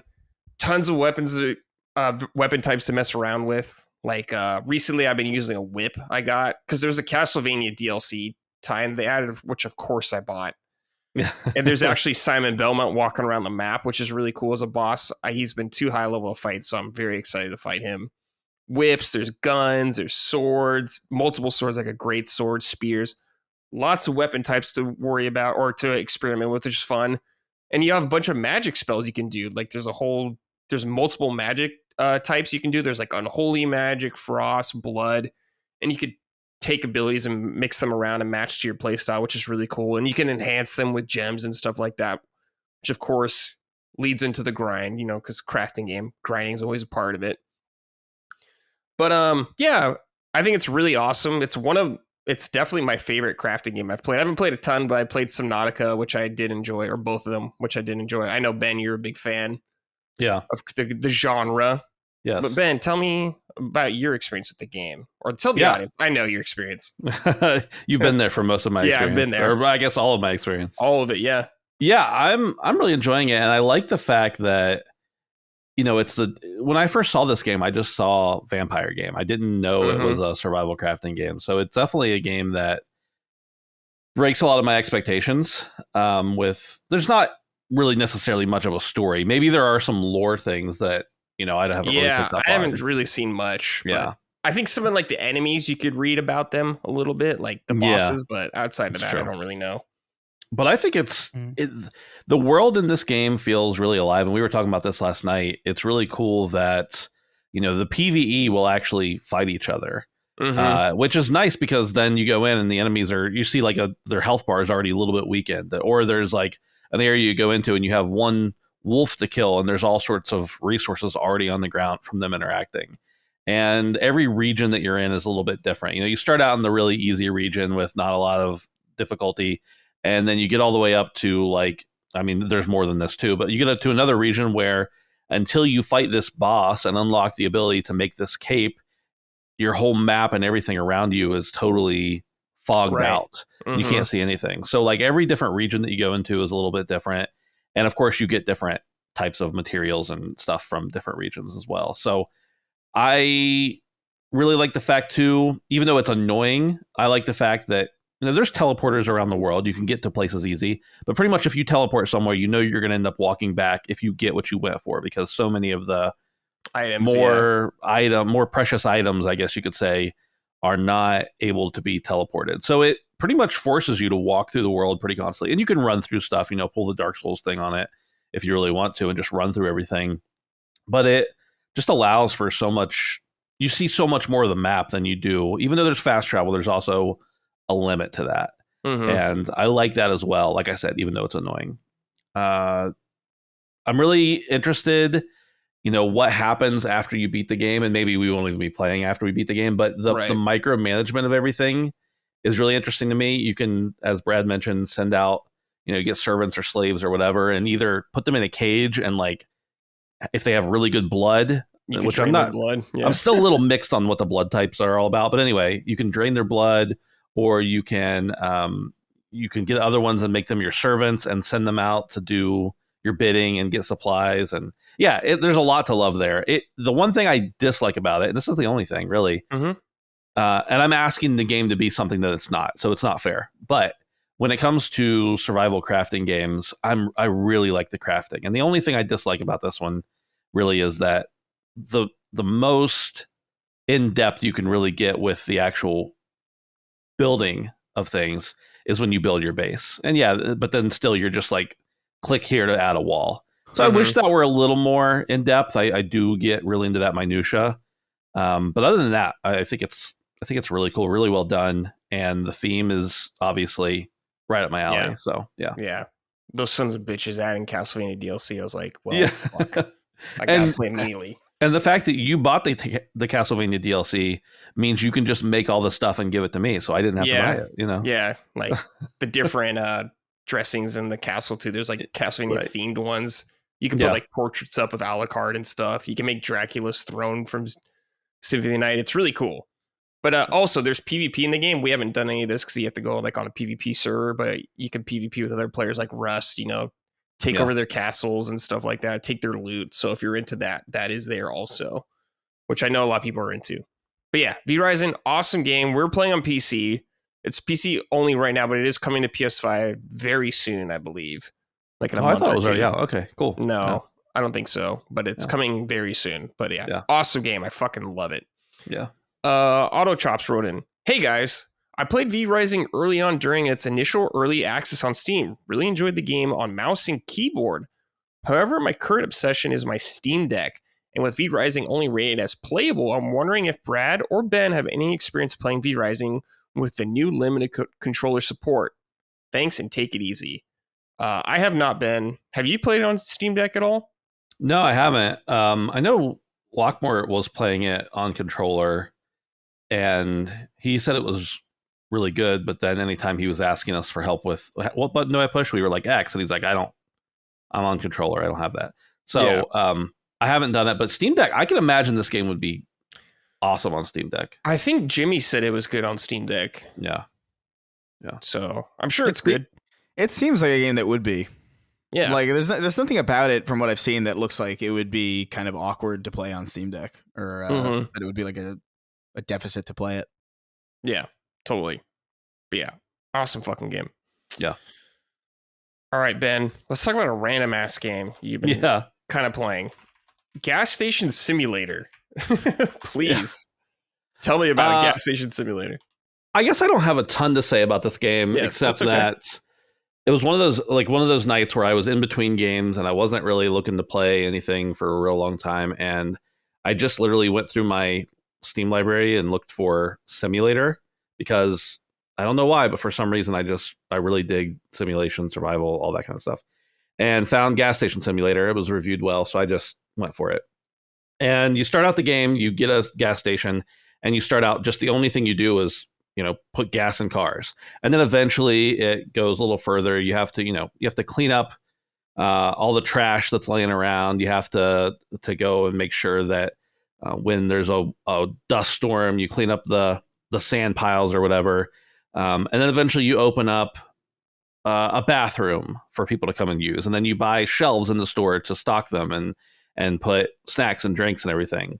And cigarettes are a big seller, let me tell you, at the gas station. Oh, yeah. And then you can get more parking spaces, and you can add, the ability for more people to come in. And you start getting the ability to make a car wash, and a garage where you can change people's tires and all that kind of stuff. So there's a lot of management to it. And at one point, before you unlock the ability to get employees, you're running around like crazy. Constantly, there's little bells dinging that you have to go to the next spot.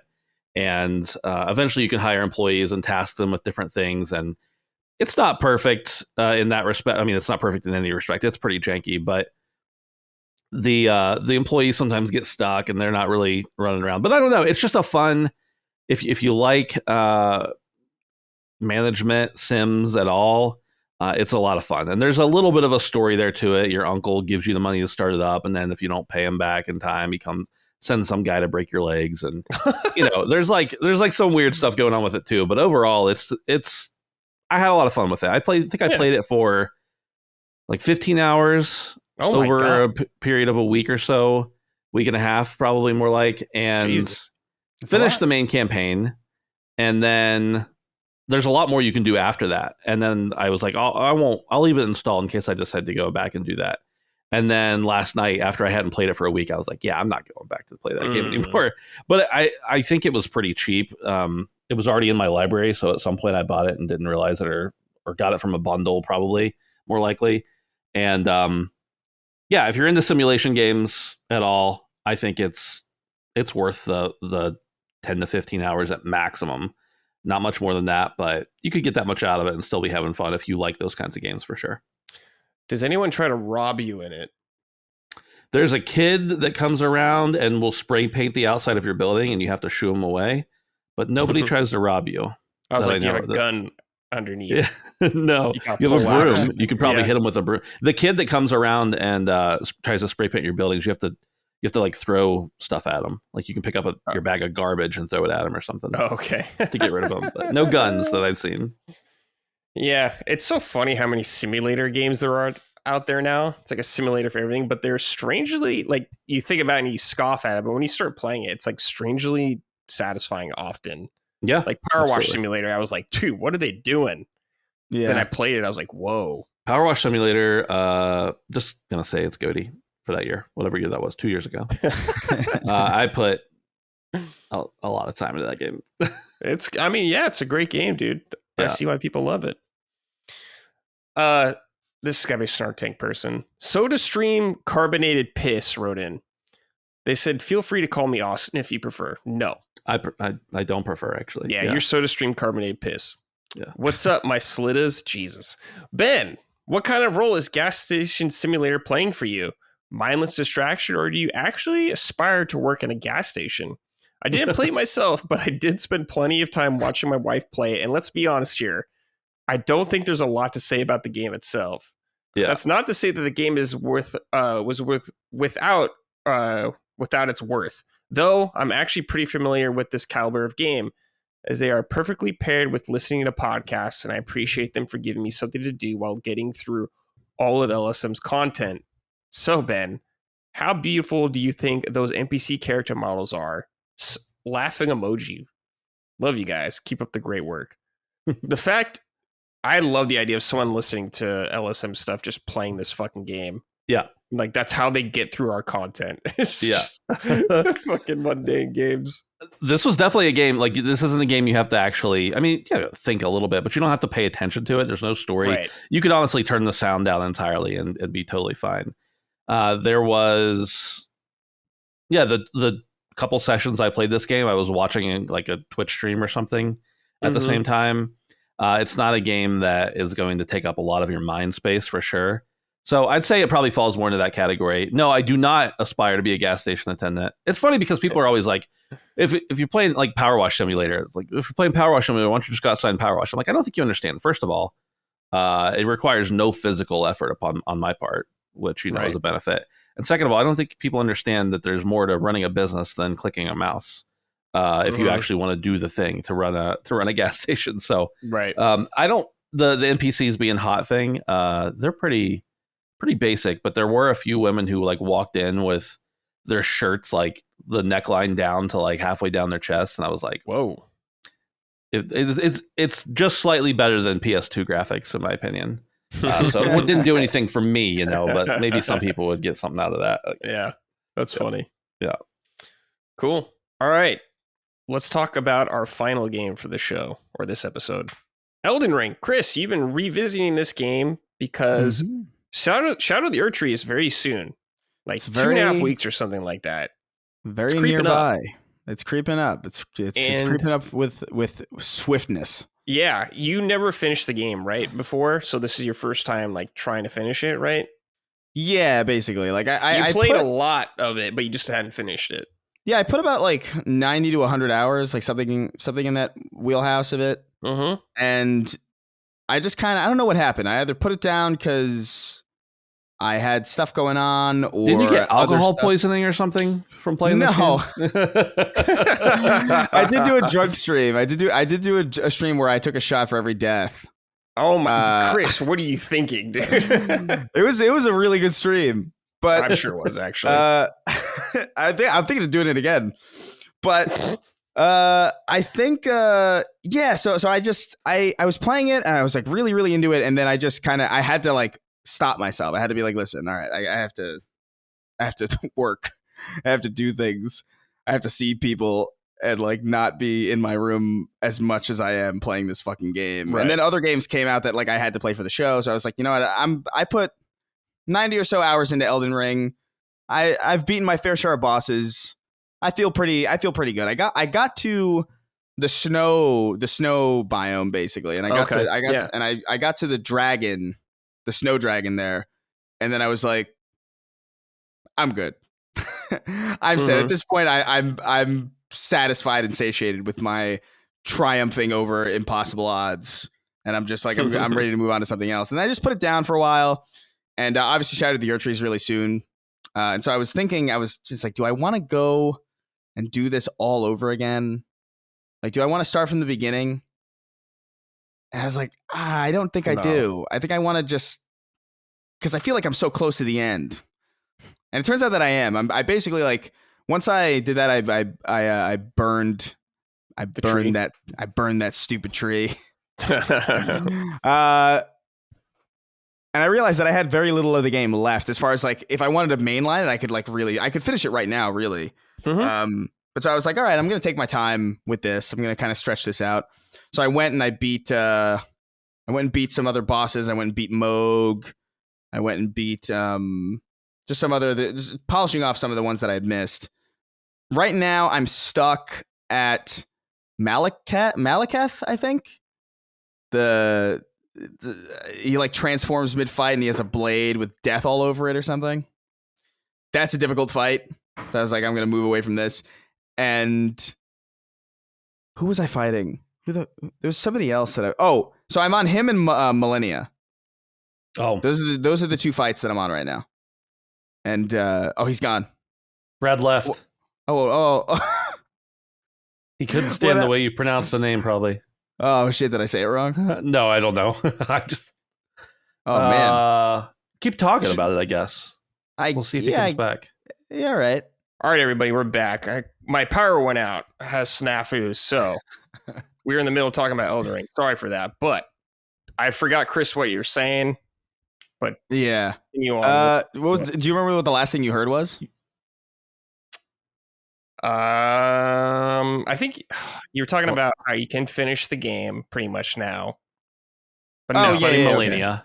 Okay. All right, yeah. So I didn't hear. So yeah, basically, like so I can basically finish it now. I went back and I beat a couple of the bosses that I didn't finish the first time. I went and beat Moog and like a couple of other, because I'm pretty sure you need to beat Moog to get into the DLC, is what I heard. Yeah. So I sought him out immediately just to make sure that I had that done. And now I'm stuck on Malekith and Millennia right now. Those are the two ones that I'm on Millennia right now, technically.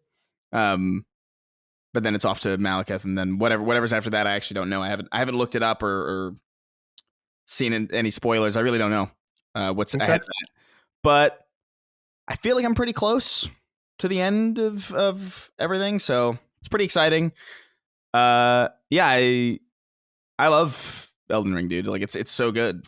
And it's the first game like this. It's the first game of these types to really sink its teeth into me in this way.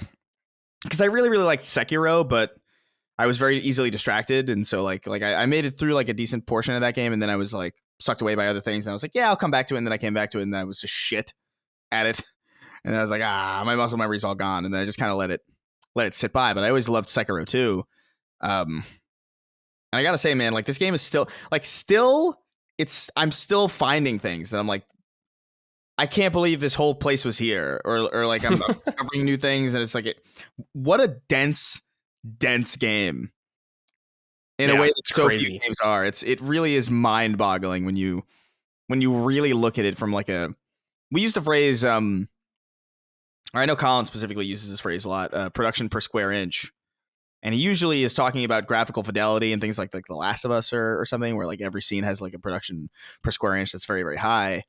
And I feel like that term is very, very applicable to Elden Ring and just sheer amount of like game design per square. Like it feels like there's so much game design per square foot in this game. Like a lot put into like how things work and how many enemies are in a certain place and how dense it is and how long certain encounters go and how far away they are from other things and how different everything is. I'm still finding enemies that like that are doing things that I've not seen before. Mm-hmm. That's crazy when you're like, what am I, like 130 hours into this? It's ridiculous. But yeah, I'm really loving my time. It's a gritting your teeth kind of enjoyment where you're like, fuck this guy, I hate him. I was cursing at Moog the whole time. I was like, this son of a bitch, this asshole.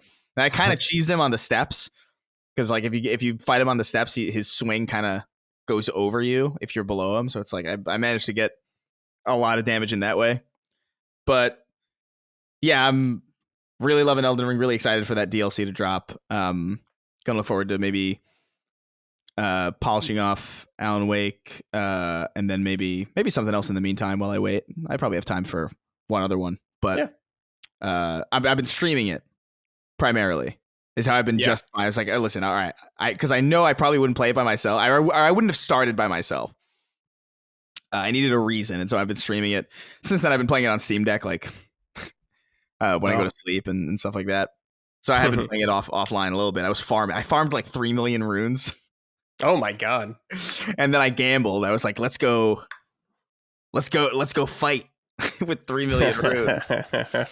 But yeah, it's so good. Yeah, man. Cool. I'm really happy to hear you're enjoying it. Love that game. I think it's fantastic. Definitely one of the best open world games ever, in my opinion. Yeah, it's easily. Top tier. Yeah, top tier. Ben, you're a fan, correct? I am. I don't know if yes, I'm a fan, but I'm not a fanatic by any means. Sure. I guess those words mean the same thing, but I played like 20 hours solo and didn't get real far, and then started over with the co-op, the seamless co-op mod. and played a good bit. Then like our schedules all fell apart, and I just haven't gone back to it. So I've never finished Elden Ring. Honestly, I don't, unless somebody was like, "Hey, let's get the gang back together and play again," then maybe I would hop back in. But it just isn't.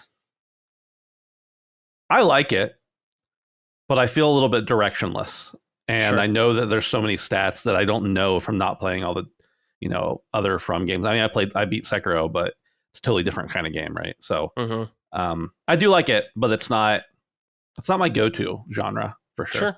Yeah. Cool. It actually has me considering, like, once I'm done with this, maybe now that you say that, I think I might just finish off Sekiro after I'm done with this. Shit. Because I need to start Sekiro over after you play Elden Ring and you try to go Sekiro. Yeah.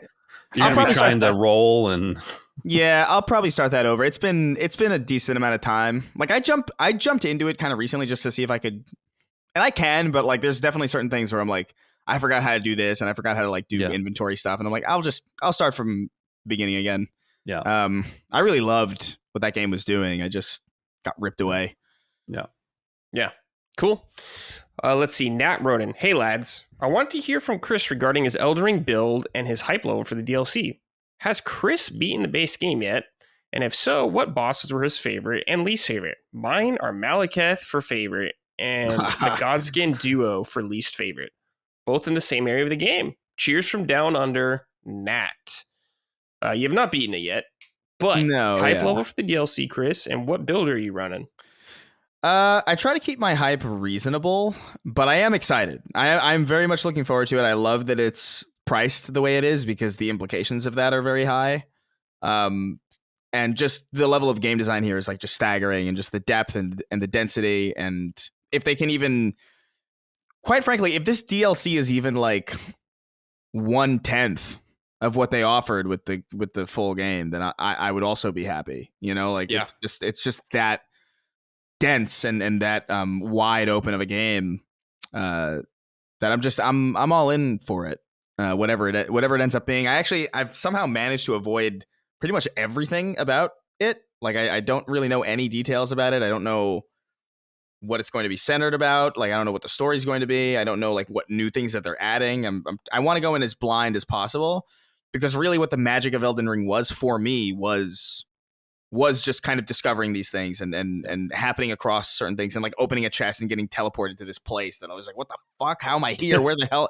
And then you open the map, and then you're like, you think the map is only so big, and then it gets even bigger, and then it gets even bigger, and then there's levels added onto that make it even bigger, and I love that feeling of discovery that I feel like is just very, very hard to come by now, because, the second anything is discovered, there's like 40 YouTube videos about it. There's like thumbnails that you see on Twitter, and nothing stays secret for long. And that Elden Ring managed to have any of that, let alone as much as it did, is very enticing to me. It's very nostalgic because that's how I used to feel about every game.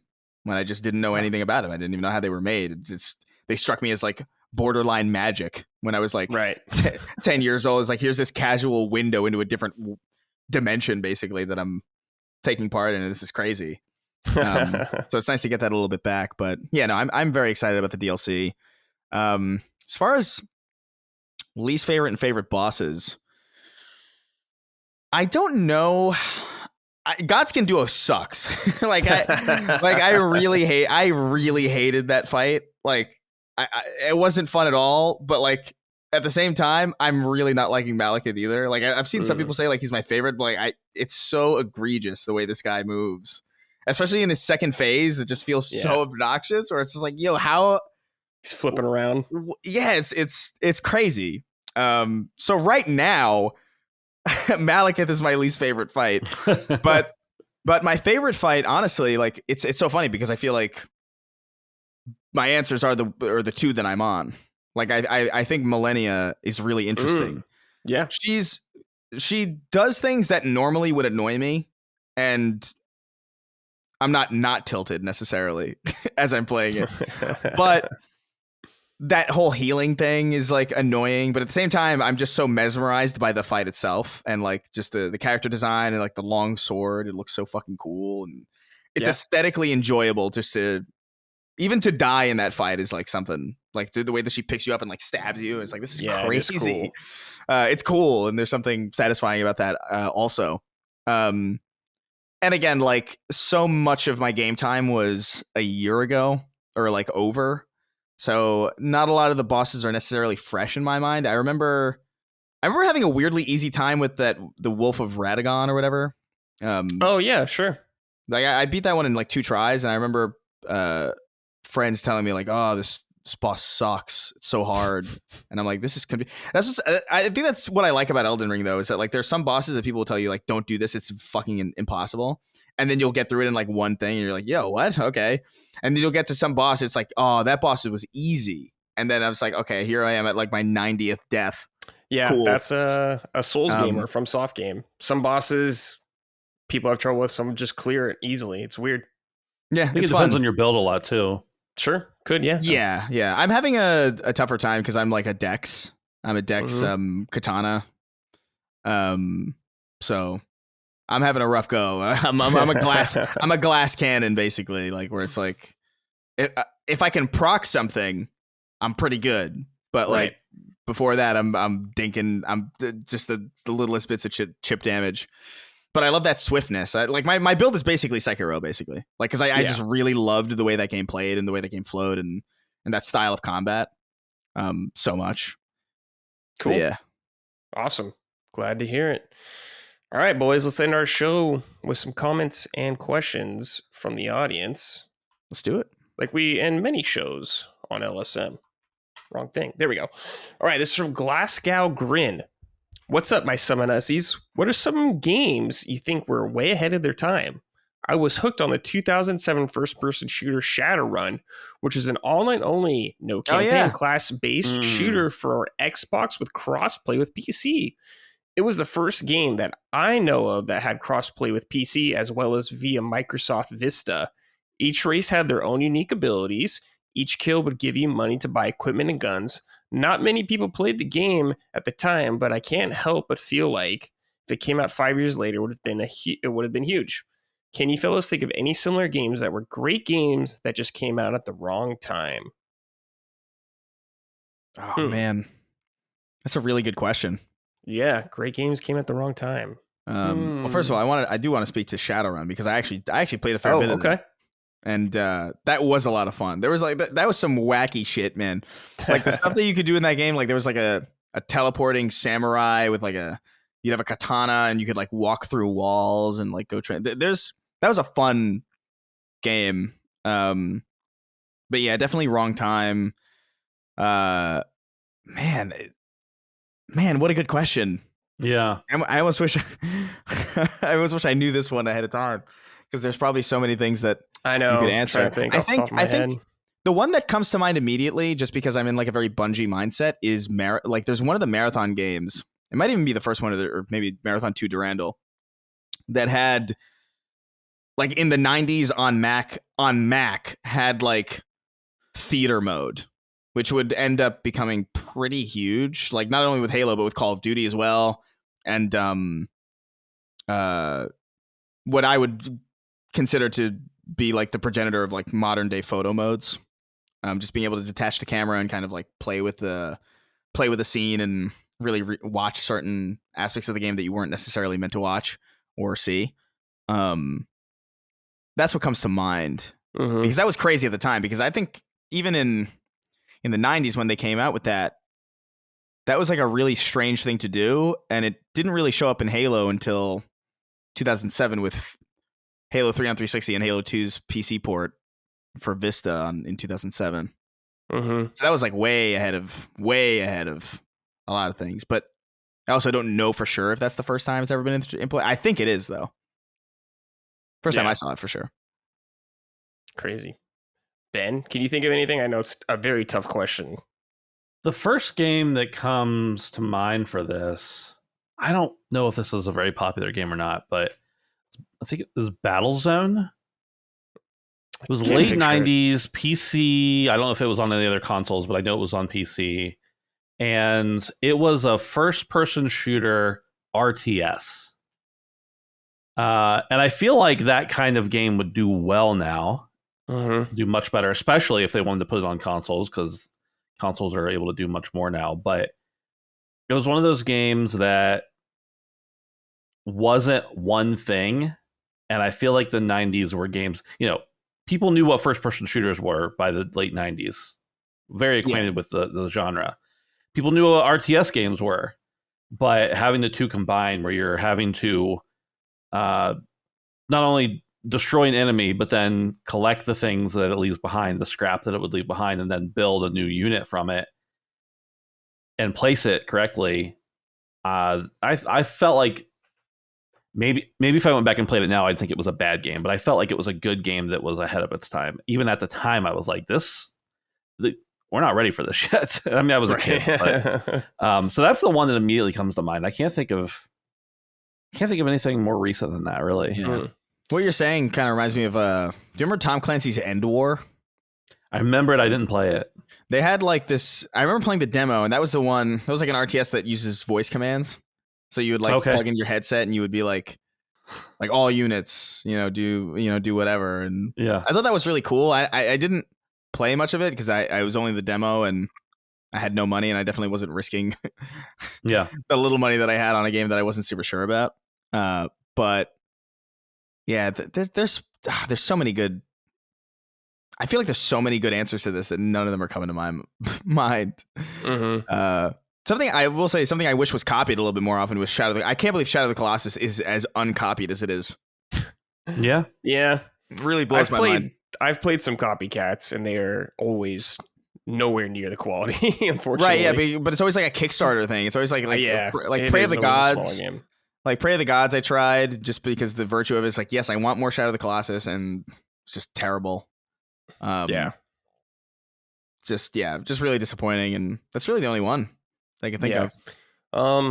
Thinking about, I think From Software games would have been more popular nowadays because they're always they've had a lot of like dark fantasy games that are obtuse and very challenging, and that definitely wasn't as popular back in the day, like PS1, PS2. I think they would get a lot more excitement from their own games. Like now that Demon Souls and Dark Souls existed, I feel like those games would do a lot better nowadays. Yeah. This is from Javen Mather. Hey there, boys. What's a game that never received DLC you'd love to see get some? And what would it be? So this guy, Otrant, has the correct answer in my opinion that I would have said also. He said Sekiro, and I agree. One of the only From Software games that didn't get DLC in recent times. Yeah. Man, I'm not much of a DLC guy. I mentioned playing the Alan Wake DLC. I played the DLC for the first Spider-Man game. But generally, unless I get to a game after the DLC is already out, like I don't play the initial game until the DLC is already out, I haven't really played a lot of DLC, honestly. Like, BioShock and stuff like that, but I've definitely played. But yeah, I'm just not a big DLC guy. Usually I've just moved on by that point. Sure. Yeah. Yeah, that is kind of how I feel about it too. I will there are occasions where I'll be like, I adore this game enough that I'm like, yeah, I'll play this DLC. I think one of the rare instances of that is obviously Alan Wake 2 is one of those. Elden Ring is one of those, and BioShock Infinite was one of those as well. Like I really liked that the Burial at Sea episode 1 and 2. Undead Nightmare, played the hell out of that DLC. Oh, sure. From Alan Wake. That's Red Dead. The first Alan Wake. Red Dead, yeah. Oh, Undead Nightmare. Sorry. I'm thinking of American Nightmare. American Nightmare is I did play that as well, yeah. actually. Maybe I've played more DLCs than I remember. Yeah, those are, and Phantom Liberty, I guess. But those are like those are big kind of examples. Expansions, yeah. Those are big expansions. It's very rare. Like usually when a game ends, I'm more than happy to just like, that's great. Like I almost want them to not touch it because like I worry that like adding more might not be as good as like what we got, So I don't know if there's a single game that doesn't have DLC that I would have liked. I guess technically, if we're getting really technical with like boiling down like what DLC could mean, it would have been really cool to see like more Shadow of the Colossus, like more Colossi. Mm-hmm. Like that would have been sick. But I'm more than satisfied with like, just what the game was and how it shook up. I don't need DLC really. Sure. It's got to be it's got to be for like an exceptional, like something that I really adore for me to check it out. Or it's like multiplayer stuff that's like, obviously Destiny is like built on expansion, so like I don't even really count those. I almost feel like it's a new game every year, so it doesn't really count. But yeah. Cool. All right, boys, we're going to end there today. Fun episode. Thank you, boys, for joining me. Thank you, Chris. Thank you, Ben. Of course. Anything we should say before we leave, or should we just get the hell out of here? Oh, I'm always in favor of getting the hell out of here, I need coffee, man. I like it's only 2, but I guess I woke up super fucking early. You've been up for a while.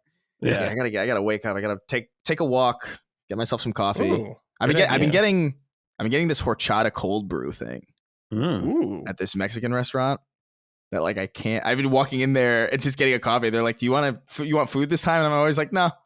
And I feel kind of bad. Maybe I'll eat there today. I feel so bad. Cool. All right. Thank you for listening and watching, everybody. We appreciate it. We will see you guys next episode. Take care, y'all. Goodbye. Summon Sign is a product of Last Stand Media and Collins Last Stand LLC and is proudly recorded in the USA. The show is written and hosted by me, Brad Ellis. The show is produced by Dustin Furman. All of Last Stand's theme music is by Ramon Narvaez. Summon Sign, along with the rest of Last Stand's media shows, are fan-funded on Patreon at patreon.com/laststandmedia. The following names are at the producer level on Patreon, our highest tier, and we are grateful for your kind contribution and generosity to our independent endeavor. Thank you.